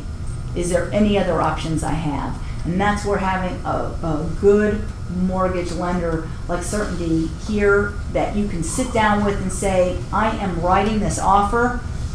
This is what's important to them. How do I protect our client? And what other options can we come up with to be a little more creative that makes it a win for my buyer, but also makes the seller feel like, wow, this is really working for me. And that's the creativity part that comes in that helps you really present something good. Does that answer your question? So if somebody was paying cash though, Cash what is, would you recommend is the max? Still 45 days if you could? most people paying cash usually want to close in a shorter time Right, period because right. they can close like 2 Right. weeks, just get all the title work done. Right. So if somebody's paying cash and they said, I want to close in 6 months, if it was my listing, that would be a very big conversation. You probably would want to really beef up the earnest money, and you'd want to make it non-refundable. And quite honestly, this time of year, knowing we're at the hot time of the market, to take an offer that was 6 months out with a closing, let's pretend, I don't know if I would feel comfortable recommending it, and I would want to make sure the seller knew the pitfalls should something change. Like, is their due diligence period over quickly? What, do they have an out after 6 months? I might talk with our attorney and say, hey, how can we protect them a little bit more? I mean, a cash offer is just like a regular loan is typically 30 days or less. Sometimes they're like, hey, to win this bid, I'll pay cash and I'll close in 2 weeks. You know, so that again is where that conversation with the other agent, finding out what's important, whatever side you're representing is important. Going back to that scenario where you have, let's say you got a seller or a buyer and they're gonna do a cash offer and they don't have to get out right away. They just want this house, they're downsizing. Okay. And they found the ranch that they need, and you got another couple that's going into the assisted living or whatever. Could you do something like, you know, you still have the same closing, but offer a lease back, a sale lease back, so that the couple that's moving in assisted living can move in, you know, have months to move? Is that something that can be? Yes, there's a couple things to take into consideration of that. So when you look at paragraph 4, when it's closing in possession, this is a great place to negotiate, but there's some pitfalls, so you've got to really be careful here. So your closing date is on X date and possession is at closing, or it's after closing on X date. When you close after, and the people stay in the house, even if they're staying for 2 days, you will have to do a lease agreement. Start thinking about this. So the people who live there no longer own the house. The utilities are still utilities are still in their name. They're responsible for the house, but the homeowner's insurance is now under the people who bought the house. Tree falls on the house, the buyer is like, hey, you need to pay for that, you're living in it. No, you own it and you have the insurance. So you've got to really think of these things. The other place that comes up is with a mortgage. You've got to talk to your lender and say, the seller wants to lease the house back. How long under this loan program will they allow me to do a lease back? It's typically 30 to 60 days. It's not longer. Because they don't want you going out buying houses and then leasing them for a year, not living them. Because that's not a primary residence. Now that's more investment property and a rental. So that piece is in there. The other thing is if you are not taking possession at closing, think about the normal steps. So your client has verified everything. So you're the buyer in this situation, right? You're representing the buyer. So your buyer has gone back to the house and checked everything that was asked for in the inspection list and verified it was all complete, has received all the receipts, whatever you asked for, all receipts to be given 3 days before closing, so that you have time to review the receipts and check everything. Great. The day before the closing or the morning of the closing, depending who you're working with on the other side, you go back to the house and you make sure if they've moved out or they haven't moved out, it looks exactly the same. Is there a hole in the wall because they've moved out? They didn't move out. Did the basement flood? Does everything look the same, and do you feel good about that you're receiving the property exactly as it was you saw it? Yes, great, we all go to closing. Now the people are staying in the house. So you're using this temporary occupancy agreement, which outlines everything. If they have dogs, they're going to pay X amount of a dog fee if you ask. If there's a problem, here's what happens. There is a lease. This is how long they're staying. You might even have a full-term lease going on. So all these pieces are going to be in there based on how long they're staying. You've got to add another piece that when they're ready to move out, because they keep the key and your buyer gets a key because they bought the house. But when they've emptied out the house, they have to present it in broom clean condition at a minimum, and then anything else you've asked for. Did you ask for the carpets to be cleaned, or was it just standard broom clean? All garbage, you might want to outline all garbage to remove, all personal items are removed from garage, storage shed in the backyard, and the attic. So often people move, they forget them, or they're just like, I'm so overwhelmed I can't deal anymore. Your client moves in, there's a storage shed in the backyard full, and they've got to get a dumpster and pay to have all that emptied out. So you are going to want to go back with the other agent and have everyone meet and do a walk through the house and make sure it's left in the same condition. It's left broom clean. When I've had so many leasebacks where you walk in and you're like, oh dear God, garbage is all over the floor, nothing's been swept and cleaned, they left in a panic. Got to make sure that's going to happen. Got to call the agent and say, you need to get a professional cleaner over here. Or we're not letting them out of this. We're going to have some problems. So they can do that. There's a lot of other things you can do just to make sure you're protected, but those would be the biggest ones. Is it's still the same thing. Preference-wise, to close, give them the keys at closing, and they're completely out is the way to go. If you have to win the deal by allowing the extra time, make sure you're very protected with a temporary occupancy agreement. If it's a longer term, you might even have to do like a lease. Are they paying, or in order to win the bid, did you say you can continue to stay and I'll eat my own mortgage payment? Are they paying you a mortgage payment with a little extra? How, all those terms have to be thought of and put together before.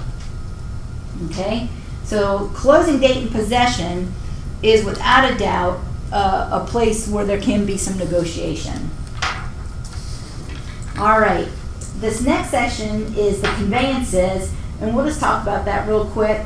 While conveyances are defined by locality's board of realtors, the general rule of thumb is that attached fixtures stay with the home, and non-realty items such as personal property go with the seller.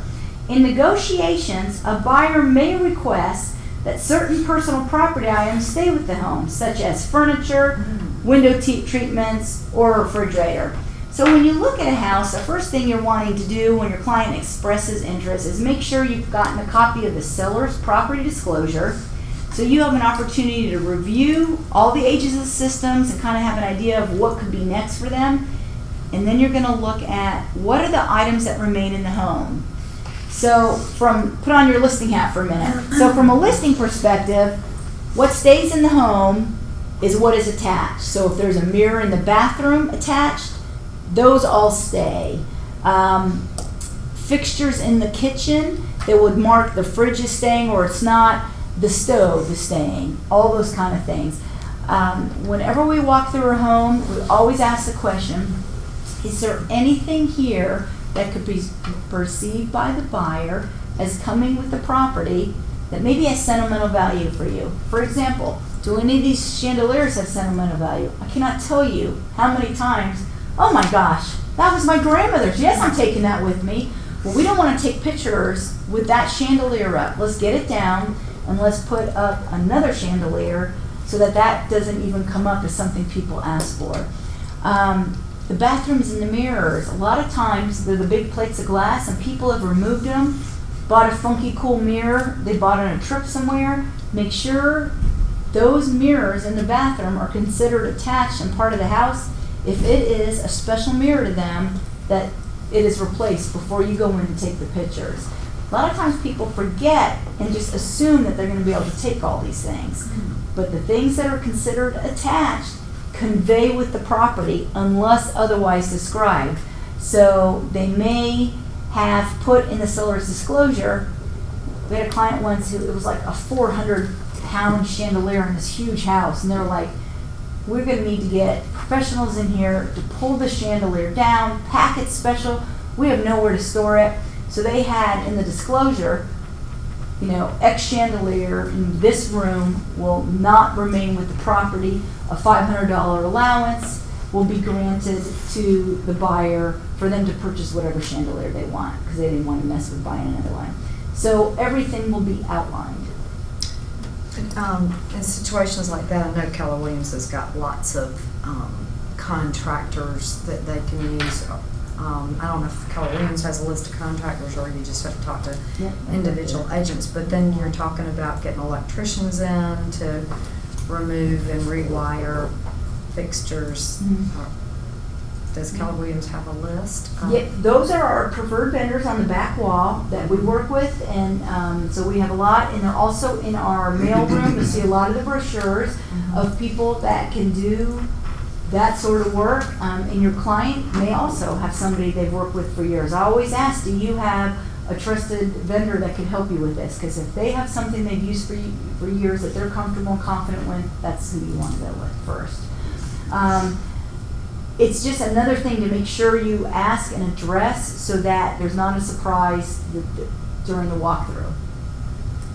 And for a lot of people, they're not thinking of that, and you're going to need to come up with that. Now, this other piece of that was not something that's attached, but personal property.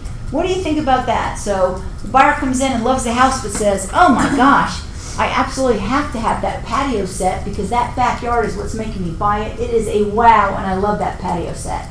So what happens there when they start asking for people's stuff? Oh. Yeah. Very uncomfortable. Sometimes if a seller has things they're willing to part with and sell, we'll make a list with the price and say outside of closing, we could have that at house, please note these items are for sale. Typically, when you ask for somebody's stuff, it changes the negotiating game to something of emotion, especially if it's not something on their seller's disclosure. They were not planning on leaving it. You don't know the sentimental value to them or the price or anything else. Two, the problem with asking for personal stuff is, think about it from a lender standpoint. A mortgage lender does not want to get financing on a house and a 10-year-old patio set. So if you do negotiate for personal property, you've got to use the personal property exhibit where you very carefully identify exactly what you want, and then it asks you for the dollar amount and you put 0, meaning there's no value to it, we're asking for it. And a lot of times, if they will say in a seller's disclosure, we're leaving this, this, this, and this, just to be on the safe side, we'll do a personal property, and there is a GAR stipulation that says something to the effect of, all items per the seller's disclosure shall remain with the property, including but not limited to window treatments, doorbells, they make sure that everybody knows these are the things that are remaining. And then you could add, personal property exhibit that all these things are remaining as well, that you've negotiated for to stay. It typically is not great unless you have a seller who's like, oh, those are things I wasn't going to move anyway. It really becomes emotional when people start asking for the stuff. Oh, we're in section 10. Oh, okay. I've heard that to not include certain things on as a seller initially can help you with negotiations. Like if you don't include potentially Like the fridge? refrigerator and the washer and dryer, it kind of gives you a little wiggle room. Right. Because a lot of people really want it. Right, it's going to depend on the house. Right. It's going to depend on the price. It's going to depend on, are you in this Mac Daddy chef's kitchen and you maybe couldn't even pull it out? Are you asking top dollar, so you almost need to include it? You've got to take all those things into consideration when you're deciding that. And that is the best example. That, and then the refrigerators downstairs, if they have a finished terrace level with a bar, or if there's a built-in wine fridge, those are all the things to make sure that you've noted on that seller's disclosure, so there's no questions at all on what's there. Yes, ma'am. I finally printed them. Oh, Sorry thank you about so that. much, and that's perfect. And the way they came out was that you do like that. Excellent. Thank you very, very Can we much. give them to them or? Yep, no, we'll hold off on those. We're going to do this again. All right, Perfect. perfect. Thank you very much, You're Stacy. welcome. So it kind of depends on all those factors. You want to look at all those as part of your presentation of the listing. Question about, this is maybe possibly a sideline, but you have the final walkthrough. I've never experienced a final walkthrough where their stuff wasn't still in, like where the house was empty. It just seems like it's almost near impossible.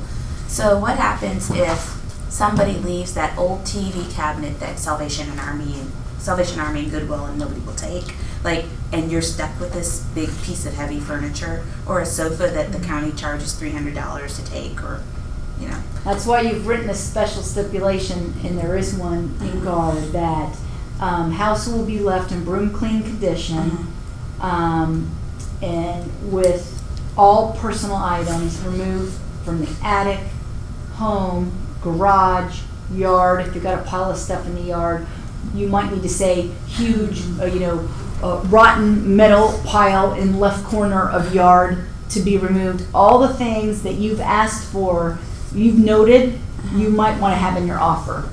Because just because you think as part of moving out they're going to do all that, not everybody does. And that's how you protect yourself. then how do you actually protect yourself?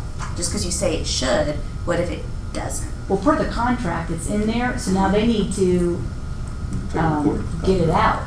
It's in written, everyone agreed to it, so they then have you got would- to get it out. So then we would go back to the other agent and say, you've gotta get this out. Get it 'Cause then out. otherwise, Yeah, get a it's like mover going over to court there. is costly and Do you stuff. need help? Here's a great, got junk, or here's, we often use this charity organization. They will actually come and pick up. You pull out your arsenal if they need help, but it has to be out. Your buyer should not be left with stuff. Does it happen occasionally? Yes, and that's why if you have that stipulation in there, you've got a little more of a leg to stand on.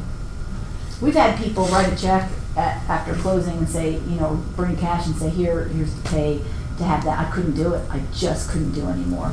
Because you got to think that seller's pretty overwhelmed, exhausted, Yeah. packing, donating, everything else. Sometimes there might be, can we work a little together on some of these things? But yeah, you should not be left with a house full of stuff. Okay, and that's actually in the contract, that it's left in bring clean. That's, all those additional paragraphs, that's what you've agreed to. So everyone has agreed that that's how the house is gonna be left. Okay, 2 more and then we're gonna take a break. Earnest money and option fee. So earnest money is paragraph 7. Ryan, do you mind reading earnest money? Earnest money and the option fee. It is in the seller's best interest for the buyer to put as much into escrow as possible as soon as possible. While a locality's board of realtors has a standard practice for when earnest money and option fee were applicable, if deposited, the amount is often negotiated. So typically, earnest money is like 1 to 2%. Sometimes in a multiple offer situation, your client, to show how strong they are, might up the earnest money. So for example, you have a strong client buying a house, it's $200,000. So the earnest money in that example would be $2,000. There will be people who will put in $1,000. They don't have as much skin in the game. $2,000 is pretty much like an average point. So maybe your client says, I've got the extra cash on hand, I'm gonna tell them I'll put $5,000 down. So, that's something you can definitely work with to show that you are a stronger client, and especially in a multiple offer situation. So kind of look at that 1 to 2%, typically 1. So you have a house that's $500,000 and you get an offer and their earnest money is $1,000. What are you thinking there? Not serious. Maybe not. Yeah, so is this somebody that's putting multiple offers out? Are they trying to secure a house and then while they're in due diligence, they're gonna keep looking? Why are they only putting $1,000 down? Do they not have the funds? Definitely wanna talk to that lender when you're reviewing that offer. What else could be going on? Excuse me, so those are the sort of things you wanna be thinking about with earnest money. I have a question about earnest money. Yes, So say at the purchase and sale agreement, you agreed to $2,000 of earnest money. okay. But then throughout due diligence, can the buyer add more earnest money into it, or do they just have to keep it to themselves and save it? Because sometimes people feel like if I have this money, I'm gonna spend this money, Exactly. and they want to put it with the rest of their escrow money that they have. Is it possible for them to add more to it, or? Well, typically you wouldn't put it in the earnest money. So you meet with your client, they say they're excited about putting an offer in this house, you say, bring your checkbook. So you're gonna write a check out to Keller Williams Atlanta Perimeter, and we're gonna take that check, and now you're holding someone else's real money. So in that scenario, I like to always come down to the office and deposit in the box in the workroom. And when you fill out the deposit envelope, it says you can put, please, this is the check for X contract, please hold until binding and I'll notify you. Because until it's all agreed upon, you don't want them depositing that money. So that money is sitting safe in our office, so you don't need to worry about it. During the due diligence period, the buyer has that opportunity for any reason, let's say it's a 10-day due diligence, to say no thank you, this is not the right house for me. I heard this had something bad happen in it. I found too much in the inspection and I'm not comfortable moving forward, I don't think it's structurally sound. I drove through the neighborhood and I don't like X. Or I just don't want to buy it, flat out period. they don't even need to have a reason anymore. 10 days, they can walk and take their earnest money. So that's why when you see a real low earnest money, you're like, what's going on here? So in your case, that then, let's say everything worked great, and now it's taken. Everybody's agreed. So the day that you agree, you let the office know, and then they'll see a dot loop come in with the bound contract, and the green sheet will be written, so they'll know that check is able to be deposited. So they will deposit that in our secure account. When they go to closing, they'll have the price of the house and then all the closing costs, and that $2,000 check will be coming out of what they owe and need to bring to closing. So that will be $2,000 less that they need to put in. Having them up it as a safety savings plan would make me a little nervous, because it's not their money once it goes there and you're through due diligence. If they don't qualify for financing, they can get the money back. Other than that, they're going to be hard pressed getting the money back. So I would be afraid to put like, oh, I've got this extra 10 and I'm afraid I'm going to spend it. Can I put it somewhere in earnest money?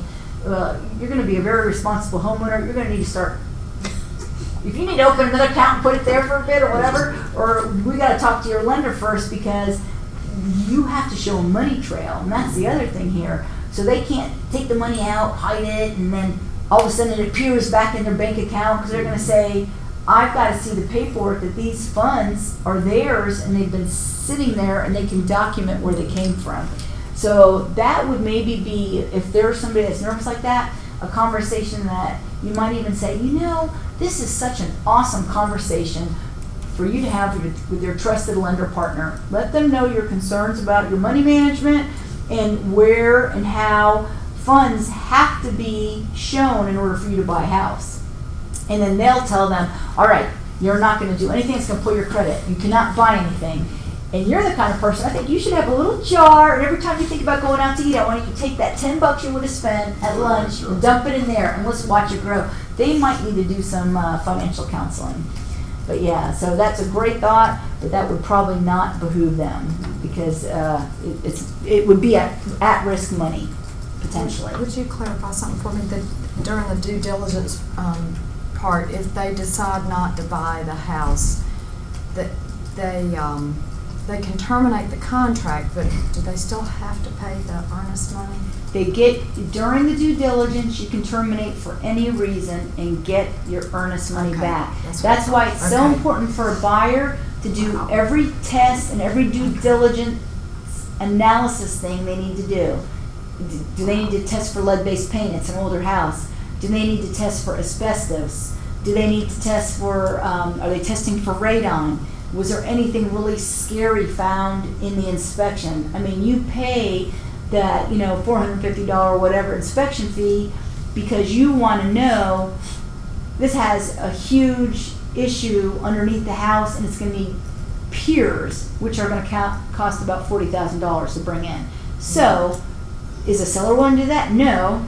When you find that out, do you want this house bad enough to make that investment? So that's when they get to really analyze the home resume, which is the seller's disclosure, and then get a second opinion on everything that was disclosed and things that somebody may not even know. Most people are not up in their attic, don't know that there might be a tiny little roof leak, don't know if a truss has broken up in the roof line. There's a million things that could be out there that somebody doesn't see, and that's why you pay for and hire an inspector to be another set of eyes to say, is there anything we need to be aware of? And also, it's so fabulous for a buyer, because then they know and they get to hear from the inspector, hey, this looks great now, but like in a year, you'll probably need this, and this corner of the house is facing the sun. I can see where this is getting beaten up. You're probably going to need to repaint this. They get that good honeydew to-do list as time goes on. It really helps them connect with the house. And that's where also you cannot go on the inspection on your listing, but you would always want to go on the inspection with your buyer. So you hear the same scoop from the inspector that they hear, and you know what are the most important safety and structural items to ask for during the due diligence period to ask for the seller's help with. How Okay. often do people back out of their contracts with due diligence? Because how often does that happen, percentage-wise?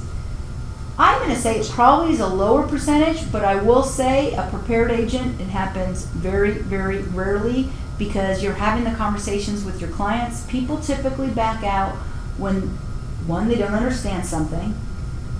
Two, they tried to negotiate and the seller was unwilling to negotiate. So I don't know in that situation if they lowballed them on the front end and now they're like, we have no money left to help you, or what is going on.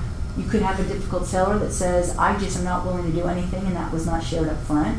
You know, there could be a plethora of reasons that things happen. I think we've had like one or two in our entire career.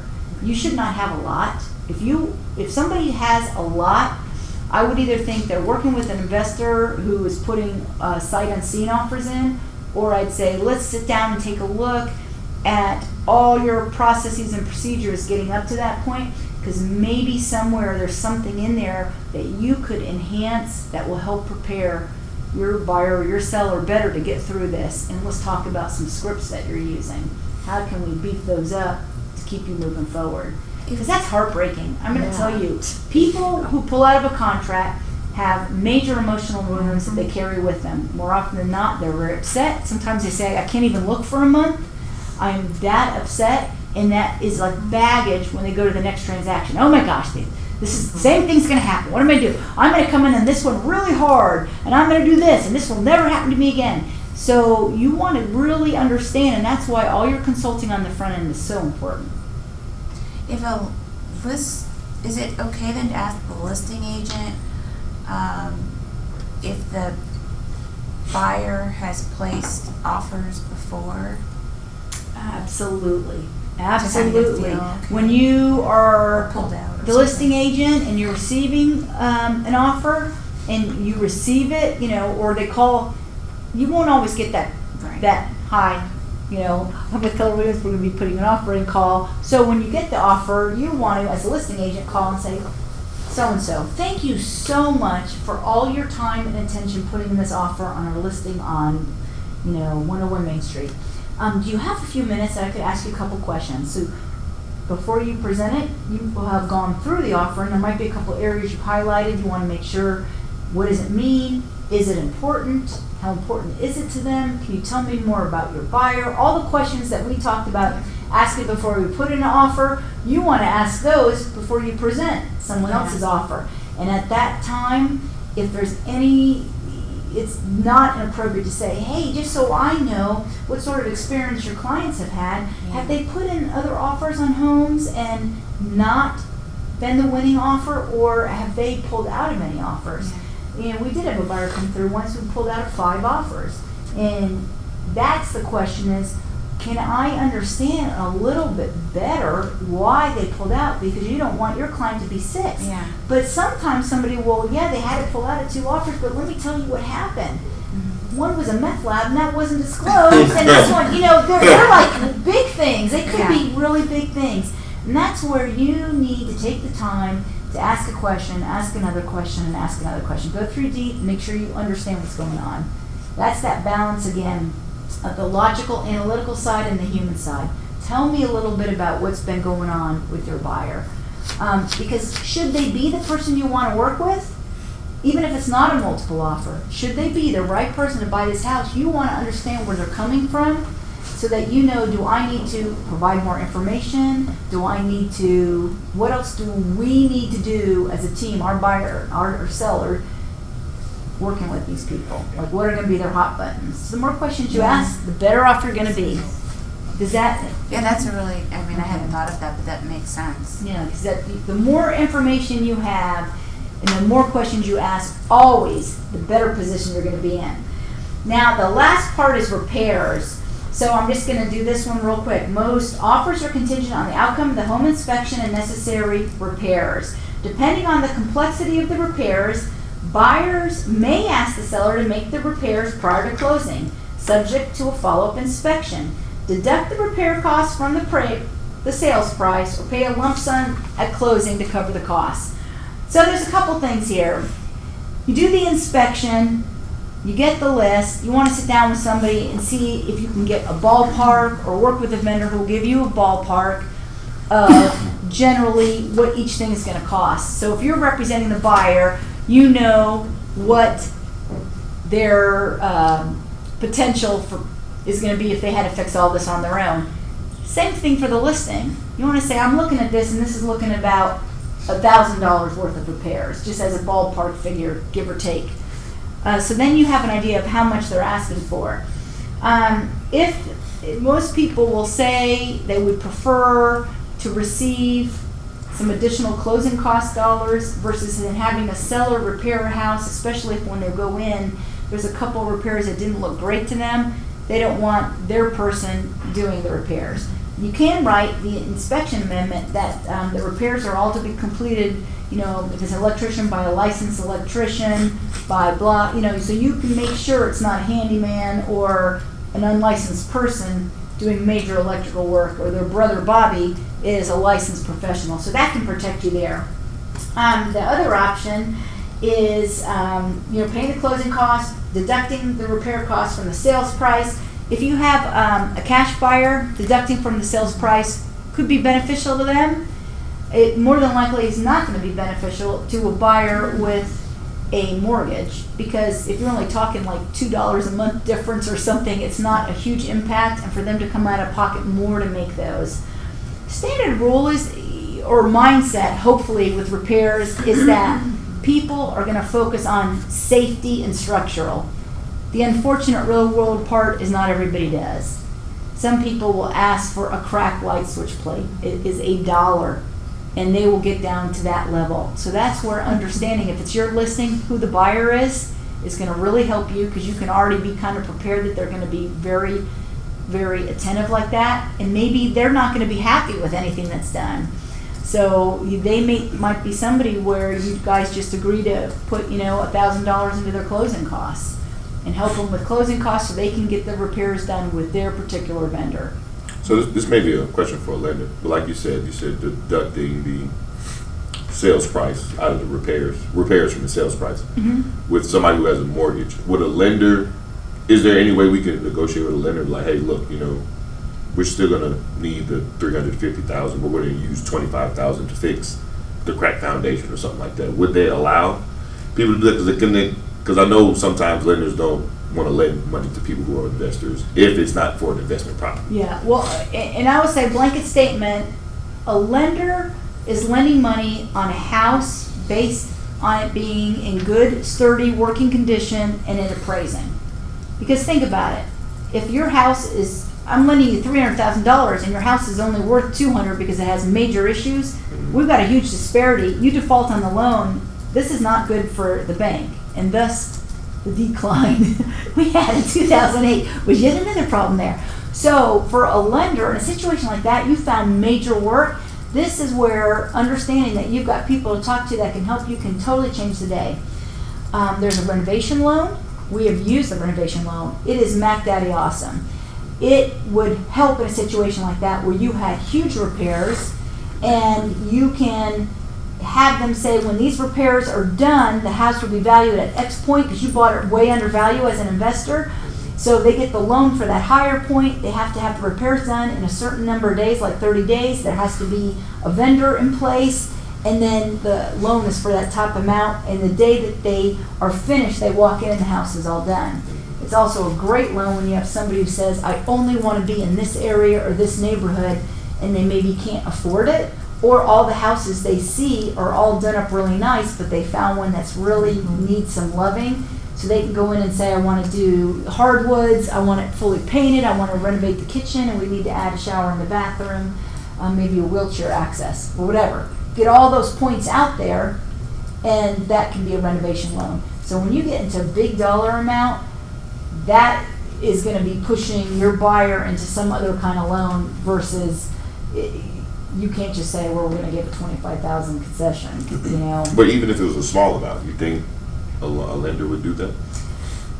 The lender isn't going to be doing that. You're going to be doing that negotiations. Like, you mean to get money back at closing? No, I'm saying because like if somebody is in a fixed, 30-year mortgage, and like you said, if they was to deduct the repairs off to the price, you said it'd be like $3 a month.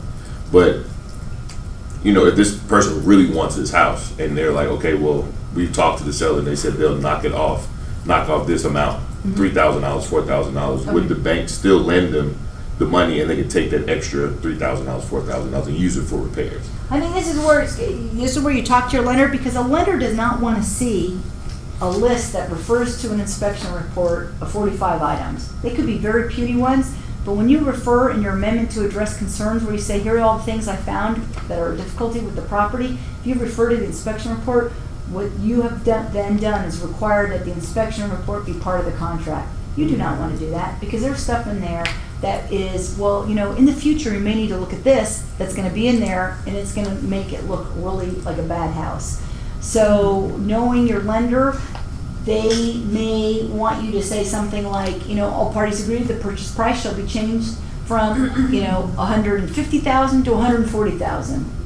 Boom, that's it. There's no reason. Okay. They don't want to know that that's being dropped $10,000 because there were some very small repairs, but there was a bunch of small little repairs that came up to about 8, and your client just said, I'm fine lowering the price 10, or if you still have room in your closing costs, they're willing to pay $8,000 in closing costs, So that's where that piece comes in. So typically you'll see the closing costs really maxed out on a lower priced home. You gotta be careful then, because then you don't have any room for negotiations.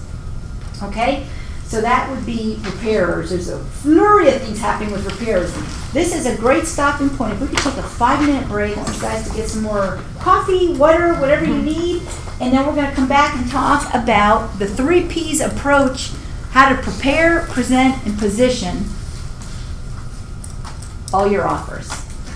All right? And you're going to see a lot of this is going to be almost a recap review, because it's some of the things that we've been talking about all along, and you'll see where they all tie back together. So it is 12:10. How about everybody coming, or a little bit before, coming back by 12:15? Does that sound good? Yeah. Okay.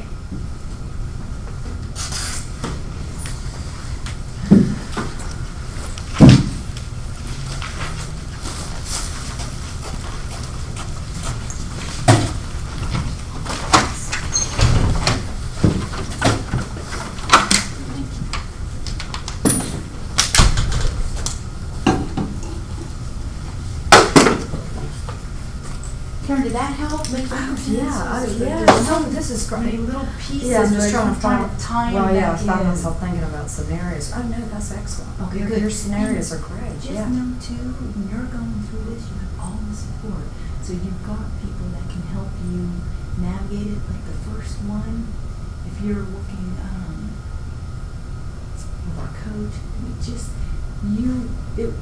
like I had somebody help me the whole way through. Did the you first really? one. Yeah, Is because it- I was like, I want to make sure I'm doing it right. Oh, and I don't want to miss something. That That's there's what no makes me way nervous. I would And you not do have like somebody your looking. first 3 with somebody, then you're like ready to say, Yeah, I mean, okay. all of this stuff, a lot of the stuff makes sense, and it's starting to, it's just, I think the most important thing to me is knowing those contracts, and then the scripts, like you're saying a lot of stuff that a lot of stuff I wish I could write down the way you say it, because I like the way you're saying it, and I'm sure there's some scripts, but the way you're saying it. And I'm is gonna very give you good. Some of guys the a couple scripts are scripts so- at the end. Yeah, I'm gonna give you some at the end, Oh, and then that's they have a good. bunch when you go into PWU, and Yeah. also, in our convention every year, there's some scripts in there too. But Okay. I love KWU because you can Yeah. pull a lot of There's stuff some good ones. that will help you. And I'm Yes. sitting there, I'm trying to figure out where I can fit in maybe working for somebody while I develop this business, because I don't know too well, because my whole background's in doing kitchen and bath design, and if I can specialize working with somebody, I'm not sure how I'm gonna do it yet, but I just felt like with Ignite, I just need to concentrate. Yeah, I mean, I think I can, And add I another think I'm way. gonna have a niche, but there's a lot of areas I can fit into, I'm just not sure. And I'm not sure who to talk to. Terry, our coach. Okay. Yeah, Talk to because her she's about sitting there building going, your you need to business. talk to investors, you Yeah. need to talk to, certain loans, I found out that VA loans, they can do 100% of a new kitchen. Well, and go, and you need And to it's a healthy talk to thing. them about the renovation loan, because that Yeah. is, when we have helped people buy houses that were like, and they turned them into their dream home. Oh, I have so much vision. I mean, I've got a lot of strong points, but I'm also a lot of weak points. Well, that's all of us, really. Well, I Let me know, tell you. I know. I do not feel like you are alone Oh, I there. know. I know what that.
No, thank you.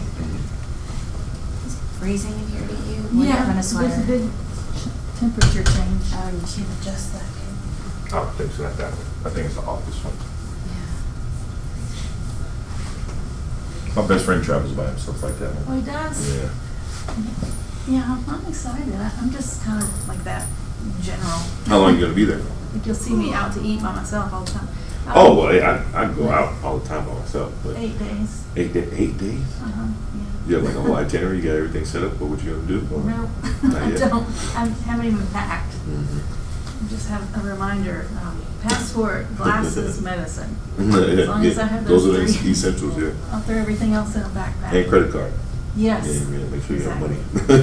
Yeah. And a backup credit card. Yeah, the backup credit card. Phone, did I say phone? Yeah, and Yeah, and charger. your phone. Yes. See, and Okay, well, maybe you need to different beef up outfit. that list. We can- Yeah. Yes, I do. I need a, well, I'm taking a carry-on, no suitcase. No Just, you know, suitcase? something I can just pull. Oh, wow. You know, because I don't like going through baggage and all that. I can't do a carry-on for 8 days. Yeah, nah, I can't. Well, like- I always have to take like 4 pair of shoes. I'll take Yeah, like I like. said, my big old feet, 2 pair of shoes, gonna take out the whole suitcase anyway. Yeah, So. I'm Yeah. like, 'cause I always need to have sneakers and then some comfortable walking shoes, and then what if? Because I've had this happen where a pair of shoes like broke.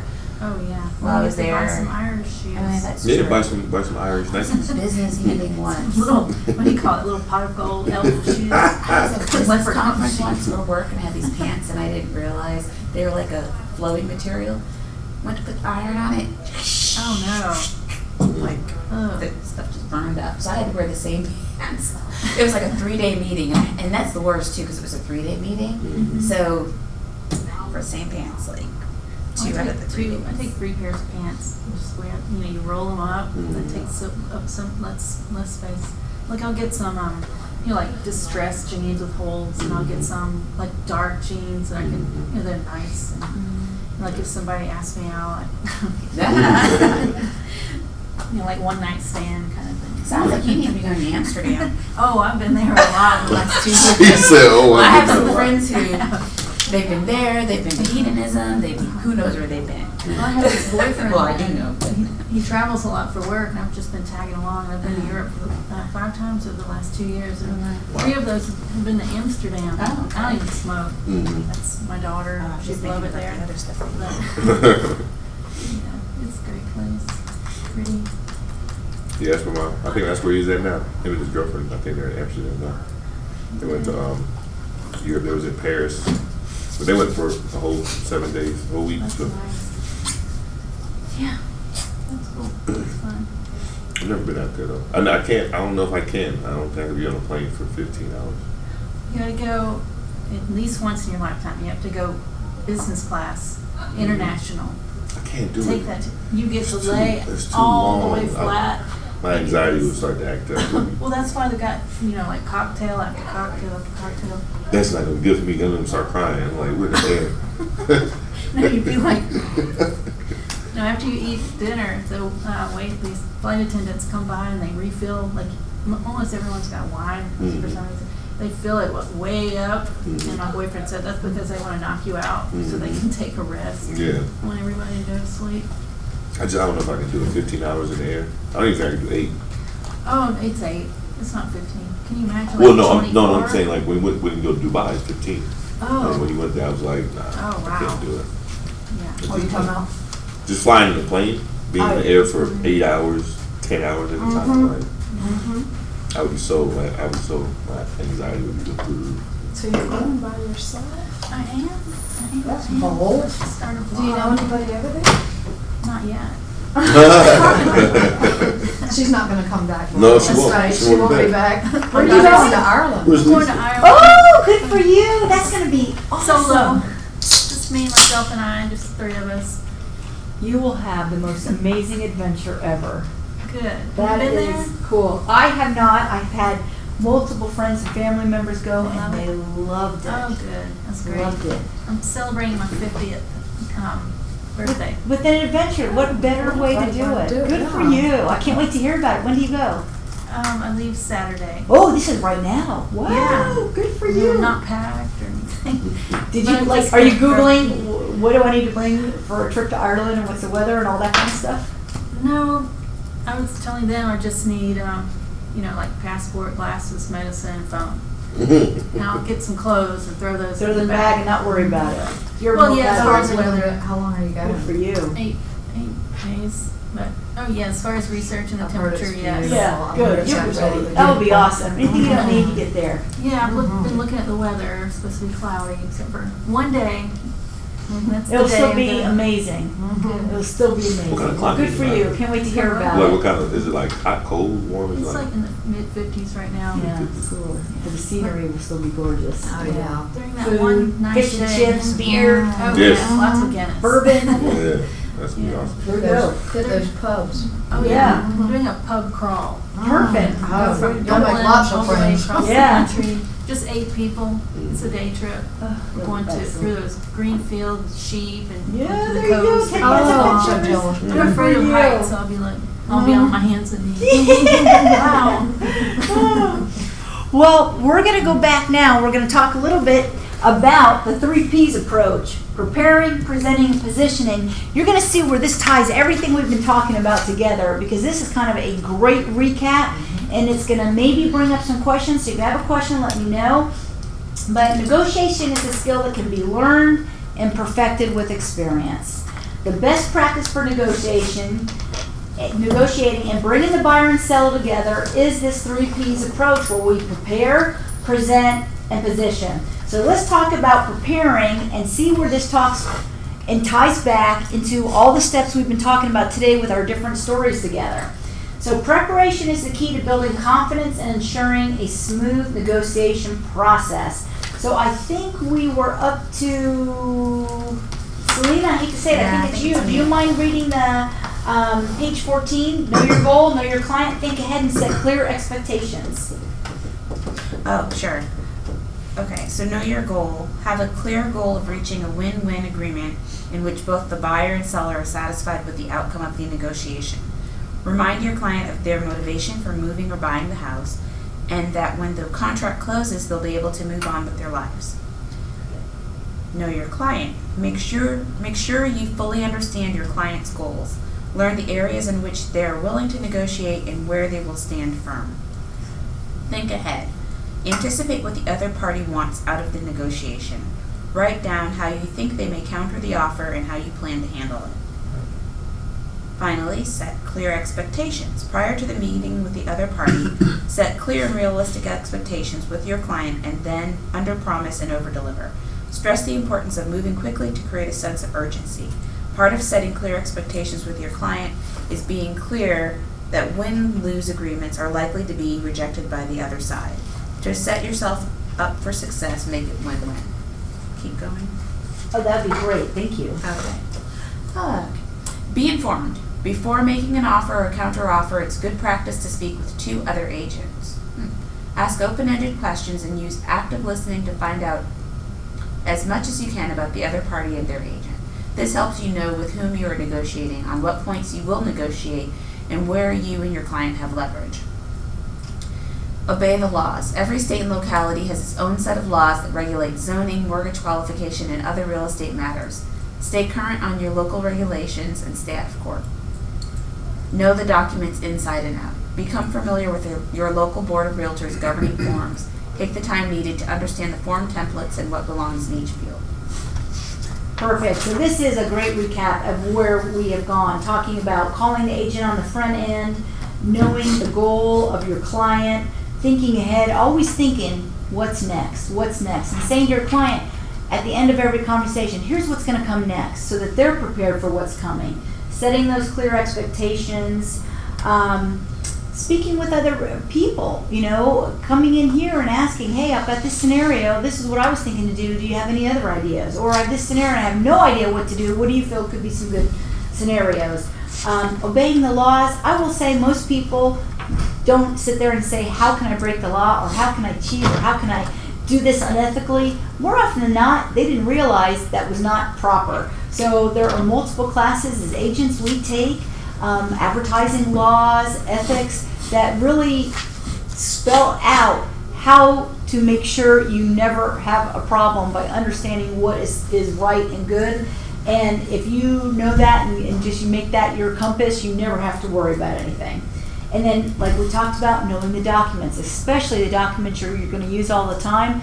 And then as time goes on, you can start using the ones you haven't had an opportunity to use. But that list that we talked about, that's everything on page 7 in the purchase and sale of items that could be attached. Print all those out and look at those. And then look at all the buyer and seller recommended GAR documents. Okay? So that is preparing. Do you feel comfortable with the steps of the prepare? Okay, and got a lot of different questions to ask and things to think about. So next comes off of the preparing is the presenting. So it's the preparing to negotiate. And when we look at the presenting on page 17, we are moving into the negotiation process by presenting your current offer to the co-op agent and listening to their response. So our very first and most important thing we do before is, what have we done? Call this agent. We've called the agent and we've gotten that background scoop first, and then when you're ready to send them the offer, you call or text them again, the offer is coming. We had a multiple offer situation once, and 2 weeks after it was under contract, somebody called and said, hey, are you still working on our multiple offer? We sent it over. Never got it, and in our name there's an I, and they thought it was a 1, so they put a 1 in there. The email with the offer never came to us. They never called and said it was coming. We had no way of knowing that there was another offer coming. I felt sick for their client who put their heart and soul into making an offer, and they took all the time to write an offer, yet they never told us, so there was no dotting of the I's and crossing of the T's, so nobody knew it was there. So you always want to make sure you communicate, and again, that is such a great way to present the stage that you are a professional and you're going to be great to work with. And if there are multiple offers and there's somebody who's worked with you in the past and had a great experience, when they're sharing the multiple offer recommendations to the clients, even though that's not probably the determining factor, it will come up. Hey, I've worked with Ryan before. He calls beforehand, he follows up, he makes sure we got the deal done. It would be a pleasure to work with him again. So if it's neck and neck with two exactly the same offers, they're gonna lean more towards somebody they know is gonna help them, help their client and get the job done. So, Lisa, do you mind reading present, the items under present? Yes. Call the other agent. You want me to just read the bullet points? Yeah, that would be great. You could read all the bullets. Or even the scoop, the paragraph as well. Okay. Call the other agent to let them know the offer or counter offer is coming, then invite them to the buying loop in eEdge where they will be able to view the offer contract. Pay attention to nonverbal cues. While it is not always possible or practical to make your presentation in person, a face-to-face meeting allows you to analyze body language and facial expressions. Otherwise, present your offer by phone and listen for verbal cues. Keep quiet once you present an offer. Sometimes letting the other person do most of the talking is the most powerful negotiation technique because they will reveal. Listen carefully to what is important to the other party. Write down what they say to demonstrate that you are taking them seriously and then move on. Stay calm and relaxed. Either party may have a strong emotional reaction to the price or other terms of the offer. Be a calming influence until they are able to see the situation rationally again. Remember, you are there as a representative for your client. Keep your emotions out of it. Focus on the customer's needs. Isolate the objections of both sides and offer solutions that will satisfy the other party while still meeting your client's core needs. Give your offer the best chance. Be confident and committed to your offer as you present it. Avoid indicating to the other side if you believe it is a less than great offer for them. You know, people will call and say, I'm submitting an offer, but it's really not that great. They have some wiggle room to go up. Why would you say that? Why would you say that to anybody? That just frosts me. So calling the other agent, we have really talked about that a lot. Paying attention to nonverbal cues. We're really on the phone, sharing or a text or an email that an offer is coming more so than a face-to-face anymore. When you do call, they always recommend, sharing things and then listening and seeing what comes up. So important to hear what they say. Always staying calm and relaxed when you hear it. That is a great conversation, especially if you're representing the listing side. Sometimes whether or not the house is prepared well and looks great, an offer will come in lower than the list price and possibly way lower than what we would all expect and hope for. And that's okay, because that's somebody saying that they're very interested in the house, but they maybe feel the value is a little lower, or they're looking to see could they get it at a deal. So that's where our job will kick in, to share stats and information to show what the value is, and to know that this might be a very good qualified buyer, but they might be testing the waters if it's option 2 there. So it is so important for the sellers to always counter offer back. And sometimes you'll work with somebody who will be like, I am not even giving them a counter offer. That offer was so upsetting to me, I don't even want to do it. Well, that's stupid, because somebody has raised their hand saying, I'm interested in your house.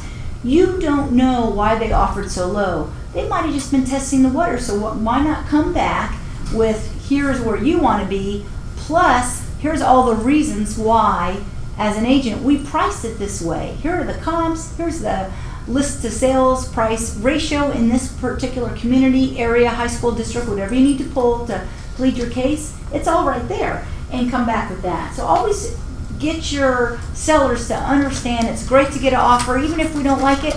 We don't have to take it. You don't have to take it. However, you want to respond to them and see if you can get them where you want to be. And if you can't, thank you so much for your time, because sometimes those people come back. If somebody doesn't work out, you always want to end it on a good note. And even if you are trying to buy a property and you lose in the multiple offer, definitely follow back up with that agent, tag that listing and keep an eye on it. Call them back during the due diligence. Hey, just wanted to touch base. Is everything going good? My client's still interested in your house. And I know you're under contract with somebody else, but just wanted to see if things look solid and if they were going to move forward. And if not, call me. And you would be amazed that there are many times where you will get that call while you're still looking to find something else for them, that house is maybe available. So you always want to end things on a good note and leave that door open. Giving your offer the best chance. I think you guys totally understand that you would never say anything that would make it sound like your offer isn't that good. And then isolating any of the objections. That's really what we're doing. Even when you have a listing or you have a buyer, when you go through the house and listen to what their objections are, and then start thinking about what it would take to get rid of those objections. I'll tell you, when we have a listing and we see an objection and it's not something they can do, let's pretend the basement is not finished. We'll say, get a quote for what it would take to finish off that basement. So we have an idea. If somebody says, I love the house, but I've got to have a finished basement. Well, here we have a quote. It's $48,000 to finish the basement. The same style as upstairs. Here's the vendor. You're welcome to call them. And that's why we priced it here. As you notice, these houses are priced here with the basement that's finished, and this one is priced here.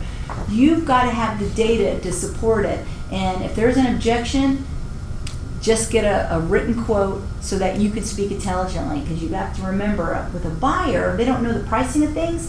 So more often than not, like, they'll walk into a room and it's a dark color and your client, for whatever reason, was unwilling to neutralize it. And this is where HomeStager can really help you. So they're hearing it from somebody else besides just you. You get a quote on how much it costs to paint it. Because if it's a $400 paint job, a buyer's going to always double or triple it. Because they don't know. So they'll be like, we knocked the price off $2,000 for that purple room. So it's okay. Every house has objections. Be prepared for them. And we ask the client, tell us what you didn't like about the house. What have you not liked about living here? So we can come up with positive ways to dance around that and explain that or address it should it come up by somebody who has seen the house for the first time, because nobody knows the house as good as the person that's lived there. Okay, so on both sides, look at what the objections are and price them out so you have like a basic idea and you know what you're working against. Okay, and that's a great way to be very, very prepared. Next, we're going to talk about some nonverbal cues. Since we're really dealing a lot with nonverbal cues when we see them in person and over the phone. So let's talk about, you're meeting with somebody face to face. Maybe it's your consult, and it is a positive conversation. You're both clicking. They're answering all the questions. They're very open. How do you know that from what you're seeing? Eye contact. Eye contact. Their body language, how their arms are crossed or not crossed, if they're leaning towards you or away from you. Perfect. So if they're in agreement, they're leaning in. Their arms are probably open. Head nodding. Great. Anybody have anything else? The pace that they're talking. Pace of the speech. Their eyes are lit up. Yep. Eyes could be glowing while they're looking at you. They're very excited. If you're sitting face to face and they are very unhappy, you're delivering a bad message, they don't agree with what you're saying, they're really against everything, what do you see face to face? Clenched jaw. Clenched jaw. Furrowed brow. Furrowed brow. Crossed arms. Crossed arms. How's the rate of speech? Short. Very short. Choppy answers, if any. Sometimes it's like, little pieces there. On the phone, you hear a lot of that, but unfortunately you don't have that benefit to see this or this. So you've got to really listen to the voice cues. So you're going to focus on the speech.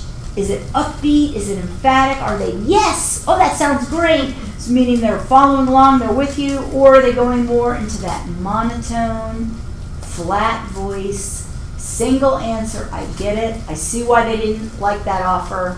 I understand. Could be very abrupt and typically much more slowed down. So you guys sound like you have a really good sense of that, of looking at what all can we pull from that picture, talking to the person in person or on the phone, that can help us in our delivery and how we best help them by asking more questions. Do you ever use like Zoom with your clients? Zoom? Video conferencing? I FaceTime? haven't used Zoom. I have used FaceTime and I've used Skype. How often do you use it, and how do you find, how receptive are they, or does it just? You know, it depends on the client, and again, you need to know your audience. One of the things we ask in our buyer and seller consult is, how do you best like to be communicated with? Is it via phone? Is it text? Or is it email? Like when we have something to share, how do you want us to get it to you? Do you need to meet in person? Depending on those answers, then we know where to go. Out-of-state clients, without a doubt, that would be the time to do it. We've had out-of-state clients where we actually just took the phone and turned it into video mode and just kind of just walked through the whole house and let them see the house when we found something that we thought would be great and they couldn't get there till the weekend. And we wanted to lock it up for them. So it's whatever medium they use and feel comfortable with. We have clients that do not want to use any of those, and when an offer comes in, we drive over to their house, we present all the pros and cons, we leave them with a copy of the full offer, we have a page written up, pros of the offer, potential objections of the offer, so that they have everything in writing because they need the detail and they want to be able to look at it and think about it and read it again after. So it really is going to depend on who you're working with, and that's why during your initial discussion, why it's so important to know your client. Okay. A couple tactics that you may see being used. One is called nibbling. Once your client has agreed upon one major concession, the other party will start nibbling for additional smaller concessions. So they keep coming back for more and for more and for more. Has anybody ever had to deal with this with a friend, family member, with a client where they're always asking back for more? And My kids. yeah, exactly. How could you stop it?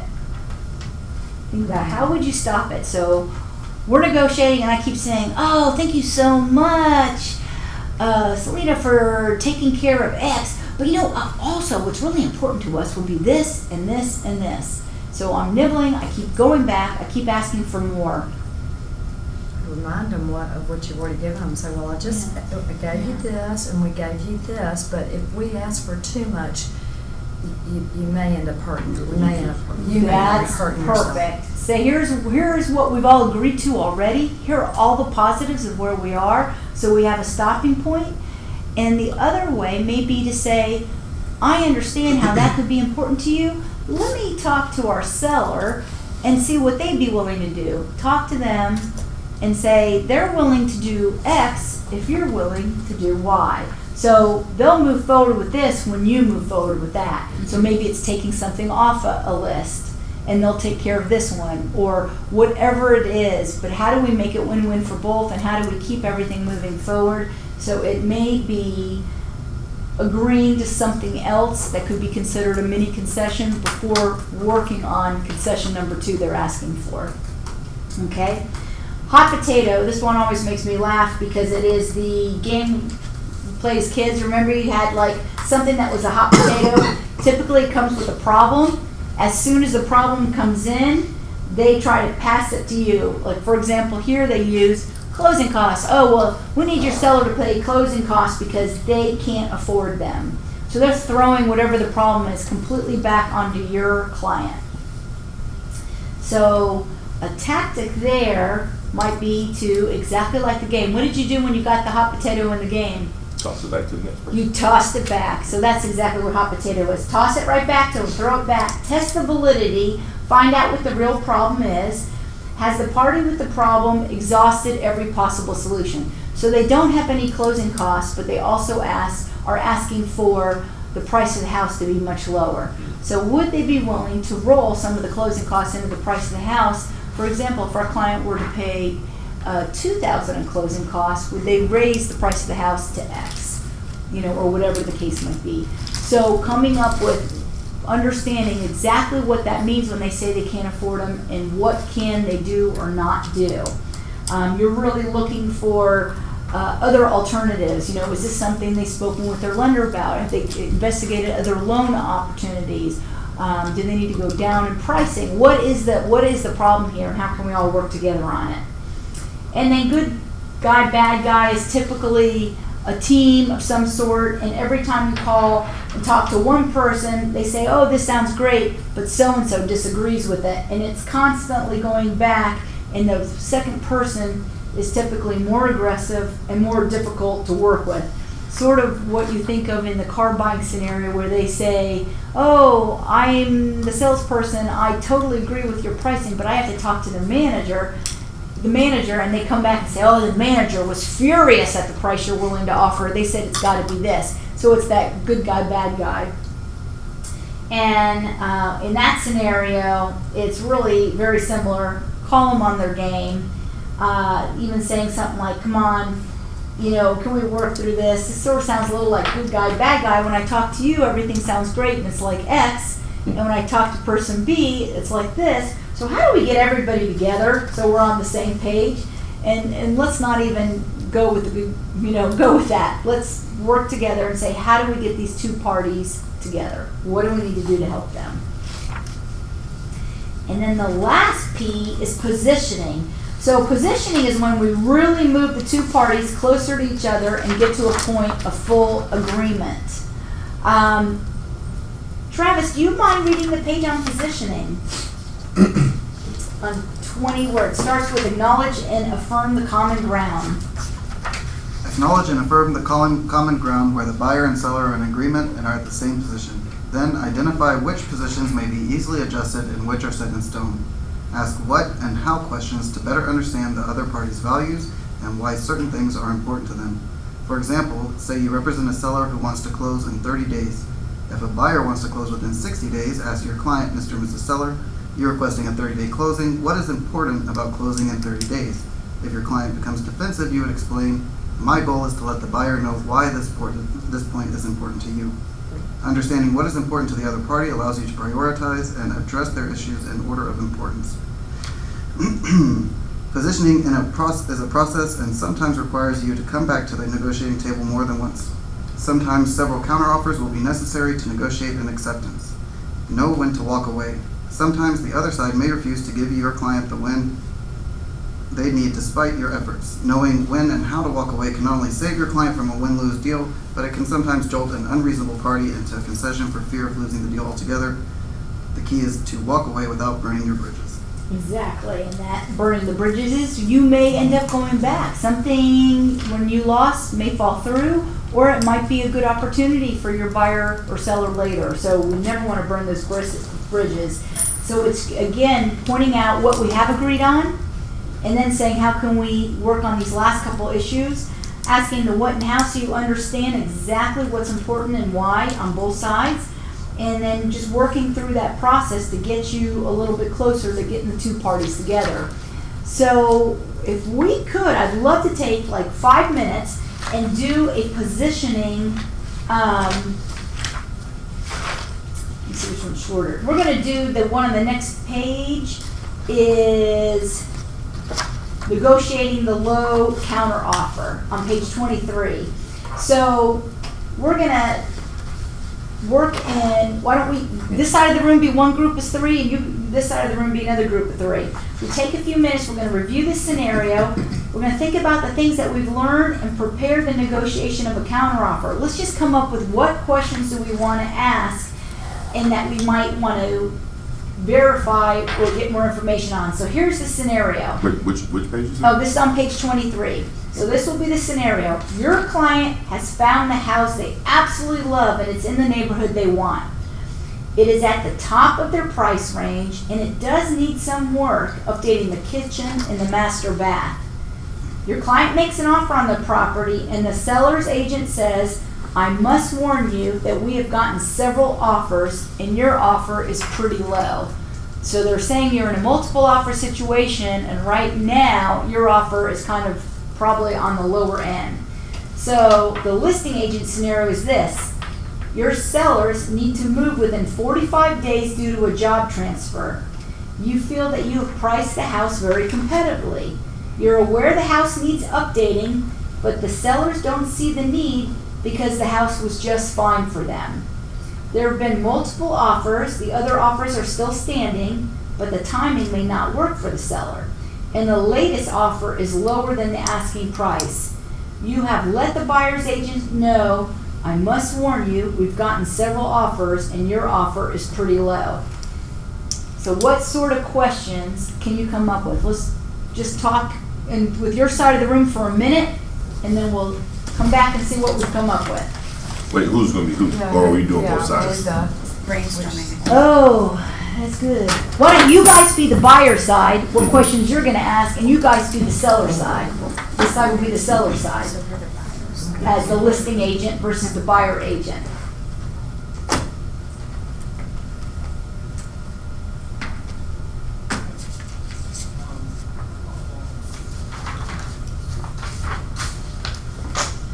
Our offer is pretty low, I already talked to Keith, although it must be easier than I mean, it needs to be said in a better way. Maybe it's the timing. So, So I guess, we don't, I think we should probably no, know. I don't think you know the bottom part yet. Right, so. So we would ask, how quickly do they need to move? We're not gonna get Yeah. that. We're the hard, we're the We're not gonna get buyer. it. So why is it, We won't get a opinion. several offers, so offers, getting several offers in the same house? Well, I can think of things like. They're just trying to let us know, like, hey, we're trying not to negotiate because, they're trying to set us, Oh, because position their they're position. Yeah, so we're the buyers agent, and we're told that they got some offers. Yeah, there's some things that are. I think the first question is what's important to Yeah, the. it's fine for us. Besides price, what else Yeah. is important? What you could do is once you get into the house, you could, certainly make some of these changes and, yeah, we have a list of. And I suppose that we could also pick apart the different areas, like how does your buyer feel about, or how would your buyer feel about It's gonna depend on. Okay. Really, what it's What kind of gonna things, what kind of things X, are Y, you Z, looking like at? the different things that she circled? What are you looking at? If If they can you close offer it, within our time frame, then we might be able to work on the price. That would be the middle ground, because obviously, I think they we want would to care about find the out, kitchen, like, they care about how does the the agency we feel can about put it? it down on We time, but technically other don't know offers, that they the have. timing might be bad either. So if they say besides the price, what else is That's what's important, looking they for. might say, Yeah. So, Yeah. I would nothing, I say don't know, that they may offer, but Well, they we don't. can't ask, timing what if we works, close then and, we could maybe. you know, with that offer, what if we close in And I the would say next 10, let's just say 15 it's the days? kitchen, cause that's what I know. Okay. I might say something to like, We'll just put something there about to try to do any kind of renovation, like it's not gonna There work. is plenty or something, maybe we Time beef up frame, the but I rents do plenty. know some, Cause it says that they already let us know Pretty that good thing that you can do, they can work on. they already have several offers, but our offers are pretty low. So, But that's all we don't And, know. and it mentioned But that then that's all they kind of get out of the house, Like, it's how do fine, they it's feel legal. about each of those Yeah, things? they don't have They to don't offer. Yeah, they do Like how something. important it is, That's that's something like that how important it is to come back with earnest money. And so they really What include includes higher the what things we What are know the about renovations, is it? not. Okay. so what questions do you have? They don't like it. Besides price, what else is important? Well, And how would your buyer, how does your buyer feel about all the some things paint and trim, paint the old dark brown I don't know if you could really- line for you. We'd be willing to have some. All right, are you guys ready to do some general Would your discussion? buyer be willing Yeah, let's do that. You do that? to Because some changes? are y'all ready to do some general discussion? All right, so you're the buyer side, right? Yes, we are. All right, so the buyer found a house. They love the house, and it's in the neighborhood they want. Wow. It's at the top of their price range, so they're really stretching to get it. And they go through the house and they're like, oh rats, got to update the kitchen and the master. It's not move-in ready. Your client makes an offer on the property, and they go lower because they know they want to do renovations to make it what they want. And the agent says, I must warn you that we've gotten several offers, and your offer is pretty low. So, what can you say to the agent or to the buyer? What sort of questions? One question we came up with is, what if we close in a shorter amount of time? Okay, what if we meet your closing period? Because it almost sounds in here that when we read the listing agent scenario, the timing may work. So your buyer had a good timing standpoint. So that was good. All right. Anything else? What was that? It was besides price, what's important to you, and that what you said? Yeah, besides the price, what else is important? for you? Excellent, excellent. So- So you're asking the co-op agent, okay, I hear you that you think it's a little low. Besides the price, what else is important to your seller? Excellent question. okay? We And can then, also- I'm and sorry. then if they don't kind of give us very much, we might try to probe on the things that are circled. Like, okay, well, on a scale of Work 1 to on this, whatever, work on how that. important is X, Y, Z? Okay, Or even ask for an allowance, because we have to update the kitchen, we have to update the bathroom, so, okay. we can So, keep the price where it's. well, what, did you keep guys the price. offer low, taking into effect that the kitchen and the bath need some updating? Okay. And does anybody else have a question that they would ask them, or have anything else they would wonder about?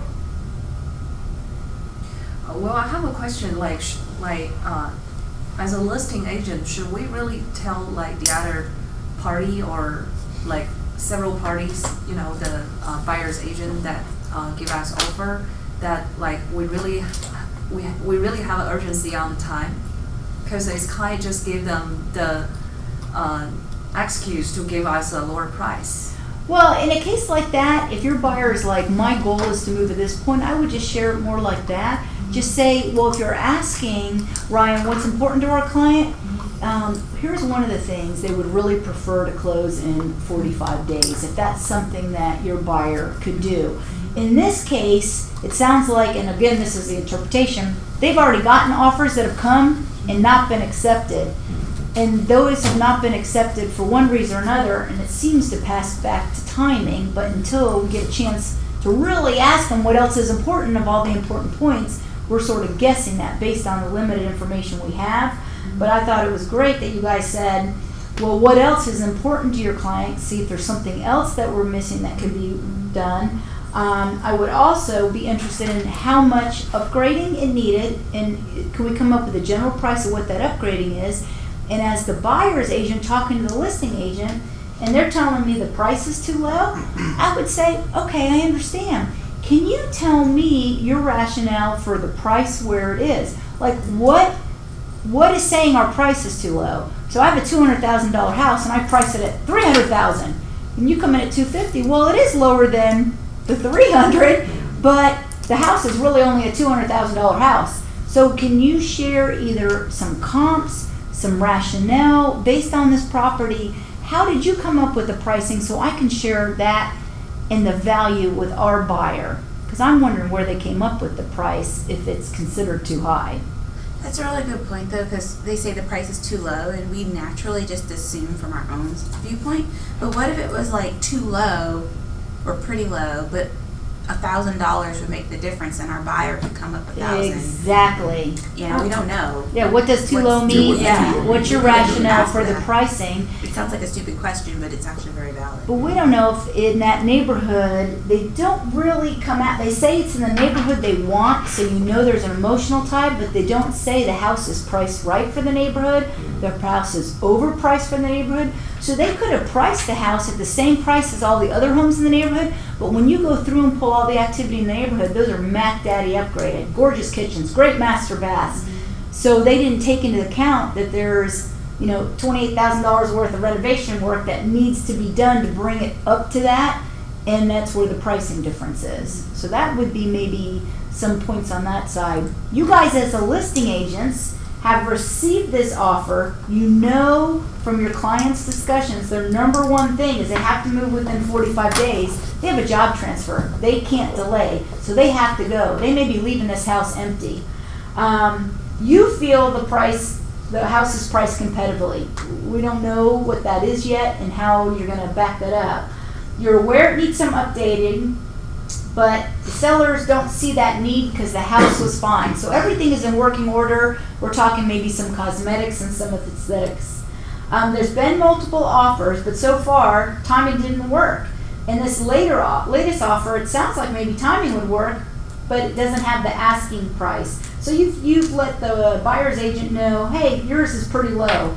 What sort of things are you going to want to say or do to either your seller or to the buyer's agent knowing this piece?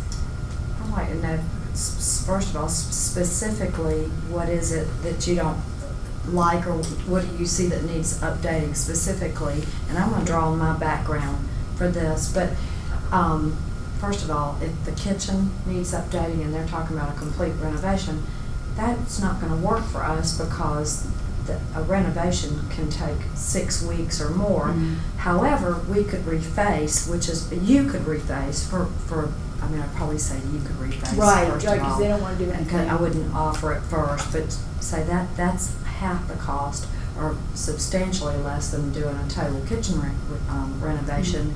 And we might be able to give you a little something toward replacing the countertops. Mhm.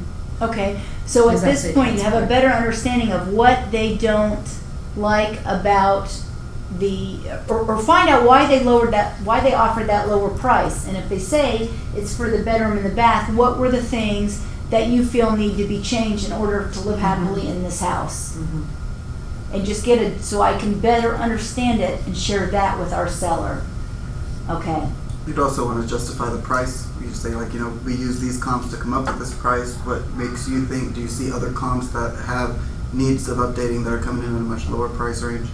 And one thing that we didn't actually talk about as a group, but I think would be important, you mentioned it whenever you asked the question, would be also to negotiate some of these things with the seller, to talk to our client about them and say, hey, this offer is a little bit lower, but they are the offer that's going to go to your time. This is the thing that you told me was most important. So excellent. if you have to sit here and lose a couple of $1,000 depending on how far apart we are, is it worth it? Because you might miss a paycheck going down. Not going Right, to the and you floor. start adding that, and you start putting the closing costs in, so how much are their utilities, what's their monthly net of their mortgage payment and all their utilities if they're gonna hold on to this house, say, for 2 months?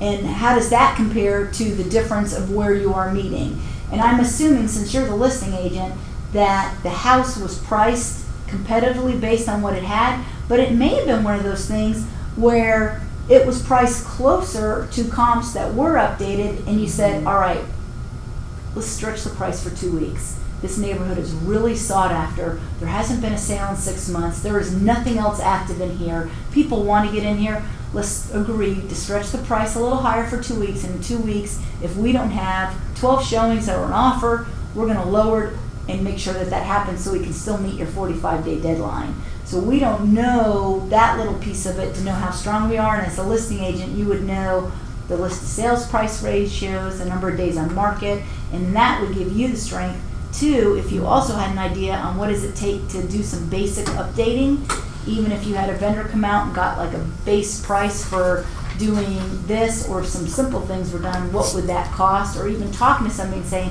Karen, can you give me a ballpark if we just painted the cabinets, had them painted and put in new countertops? I saw appliance packages, or you get a stainless steel appliance package, $3,000. So what else would I need to be up against? And understand your pricing a little bit better. So again, this one's a great example of what are the objections somebody might have coming in. You could also be in an area of town where people are clamoring for really old, non-updated bungalows. And this could be completely normal, that it's not updated and everything else. So you want to understand your market, your seller, what your seller's willing to do, what your possible objections are, and what those objections would take to be satisfied, or what data you could provide toward those objections. Great job. I think you guys used a lot of different things and thought about a lot with that. So we are ready to recap. 2 things that I want to say. You guys went through a lot of stuff today. We talked about who can negotiate. We talked about all kinds of different tips. We went through the verbal cues and nonverbal cues, tactics.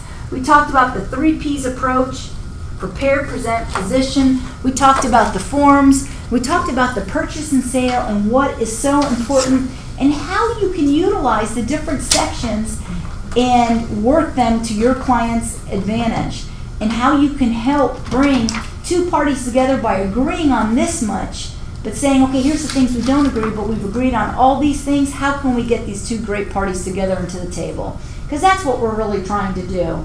We talked about price terms, closing costs, closing date, earnest money, repairs. Talked about combating maybe a little nibbling and some things like that. And again, I want to go back. This is just one more tool in your toolbox. Awesome books in Keller Williams. So many things. We've got the videos. We've got the forms we talked about printing out. You will always have the KW Magazine, great current stuff of what people are experiencing now. I love the one thing, when you're through Ignite and you have a break from studying and reading, this is talking about your compass. How do I get from where I am to where I want to be?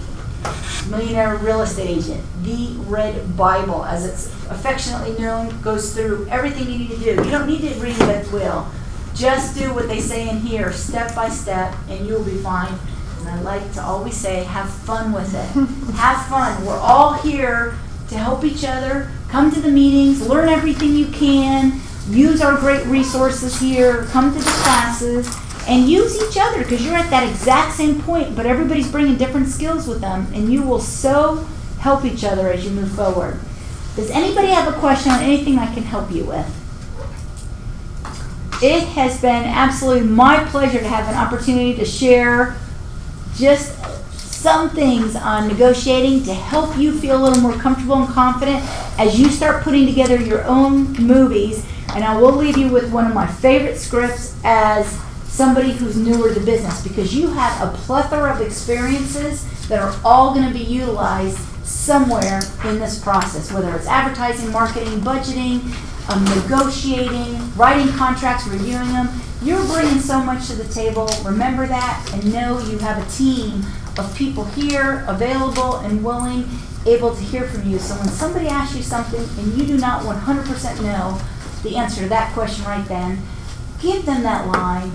Hey, that is a great question. There's a couple ways that we could probably handle this, and what I'd like to do is go back, do a little research on this, or run this by my team. And is it all right if I get back to you tonight by 4? No one ever, in my experience, has said, no, I would prefer you give me a wag and just guess and throw something out and not run it by your team. And you have a team. Everybody here is part of your team. And that's why I think, like, if you can't attend the team meeting, watch it through our YouTube channel, because so many scenarios come up about what is happening today, and it is amazing. You're in that meeting, you leave, and 2 hours later you're like, oh, let me give you an example. And it's from what you just heard. Those things will come up and come up and come up, and it will so help you. And those are our movies. And you will be building so many of those on your own as you move forward. But in the meantime, use everybody else's. Learn from all our mistakes. That's the best way to start. And then have those discussions. So excited to see you guys in the office, in the Thank you so meetings. much. If you're anything I can do to help you, let me This know. has been my favorite class. That's my role. I'm so glad. That's You know what? It's such a great subject. It's hard. It is just a great subject. Thank you so much. So enjoyed you guys, and I look forward to seeing you around. Oh, and I'm just going to give you this. This was in Family Reunion, is our annual convention. They had a little section, Stacy found this in 18, with some scripts to use when you're talking with buyers and sellers. And they were great. There were some really good intro lines, base lines. Scripts are your best friend, and we all hate them, and we don't want to memorize them, but I'm telling you, when you have them, it gives you a starting place, and as time goes on, if you want to change them a little bit, but they were written this way that sometimes we don't like, because why? They actually work, and the things we're saying may not be working, but yet none of us want to do it. Can't remember, it's a problem. This is my part. Let's do it. I love it. That's a good presenter.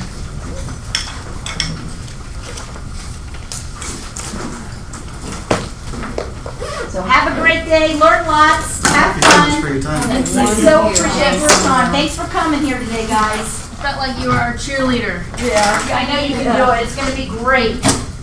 Well, you make it feel that way. It will be. You're gonna see. You have a great time. I'll see you around the office. I know. When you come, are you coming back in about another week, right? Yes. You're not coming next week?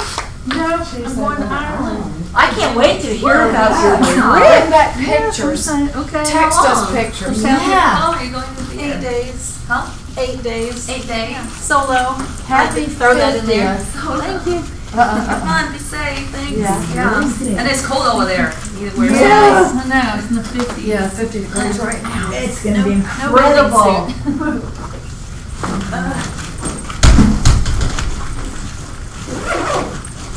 Yeah, what renovation companies do people typically use here?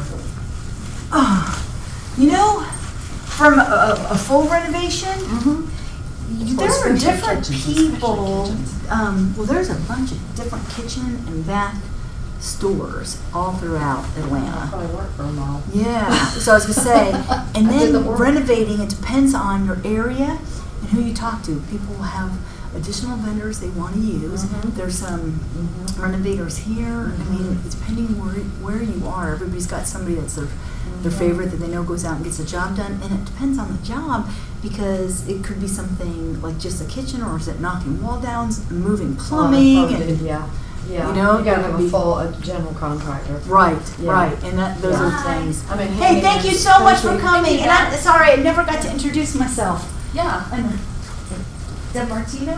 Helen Sheen. Helen, so good to meet you. Thanks for Good to coming meet you today. too. Yeah, it was a good class. Well, But I'm so glad. Sadly, I missed the It was We- excellent, first yeah. part. Well, I know, and Stacy said that you were held up taking care of everybody, so I totally get it. But absolutely, we love having you. If you have any questions, just let me know. Okay, do you have a name card? I'm without one. Just Deb Martino. I'm on the QuackNet. You guys know how to get to What QuackNet? is it? Ooh, here, let me write it Quack- down. for you. What is it? QuackNet, the Keller Williams Atlanta Perimeter Network. Is that, Let me show you how to do that. Stacy, isn't there an app on our phone, the blue Kelly, Yes. that gives you I haven't figured You out can how to get you in can get it yet. right off the Kelly too. Yeah, because I Um, probably want it on my phone, yeah. I've got it in my phone, the app, I just don't know. So if you're going through the materials and you have any questions, you let me know. I'm gonna write it down. And this, they're actually going to be putting the video of, you could watch the first half as well. Yes, That I'm would- going to. I know for me, I have to go back and watch things several times before they connect. Right, it's But same it's for me just too. so I much. have to, feel I like have to I go back and read it over and over and over. Yeah, we talked Right. about that in the beginning, that the goal today was just to give you one more place to know you can go to get the information. Not that you have to remember everything. You just can't remember everything. But Yeah. that's the beauty of real estate, is that it's fun and exciting and you are learning things all the time. Sometimes you stress that you're like, oh my gosh, I just don't know everything yet. But it will all come, and you'll be amazed at how quickly things start to connect, especially going through. Like I went through Ignite once, and then I did jump back and go through additional classes just to make sure I got it. Especially when you get different teachers, because Yeah. everybody has something different they bring Yeah, to they the table. share differently, Right. and without Yeah. a doubt. And so that's just such a great way to Yeah. get different information. Everyone has their own different gears. Yes. Right. Yes, without a doubt. I wish I could There's- just one. Oh, you have many. I'm telling you, you have many. Is this your cell phone? Your That's cell my phone? cell phone. I love cell phones because I can send a quick text and get an answer without taking up too much of your time. Yeah, and then I'm almost always here on Tuesday. I try to never I miss a love meeting. those sales meetings. You are so, that's how you know. Really? I have never been. They are Yeah. wonderful. Come at 10 o'clock every Tuesday. Because you sit in here and people ask things and stuff we've learned, but you haven't really thought. Like, here's a good one.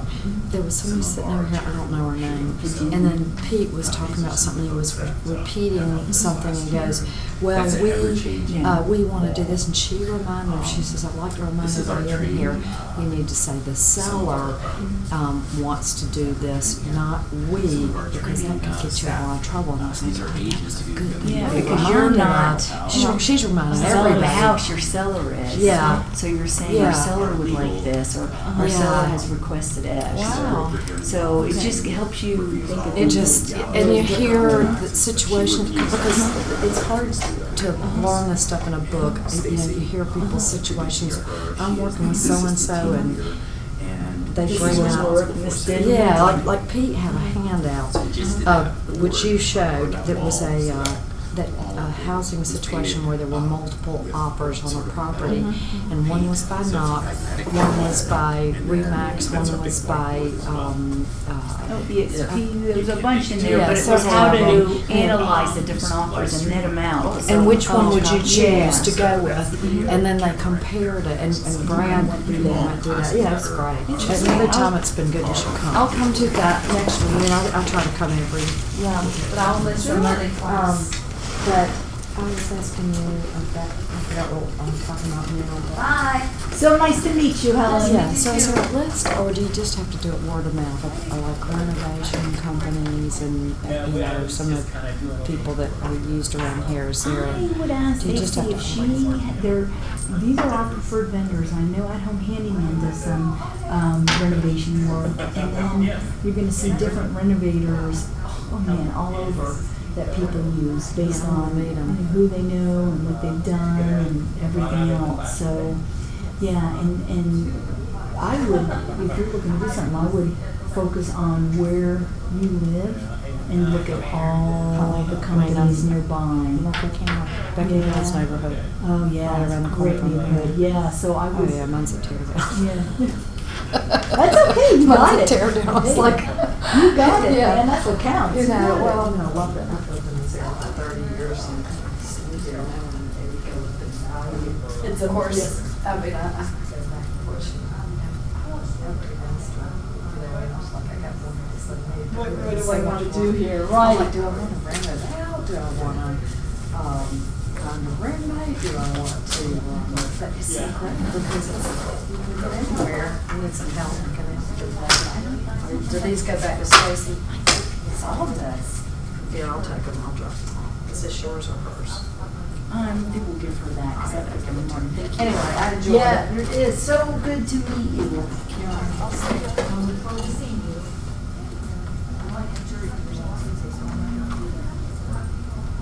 Thank you, Stacy. And I didn't close off the camera thing. I just thought of that.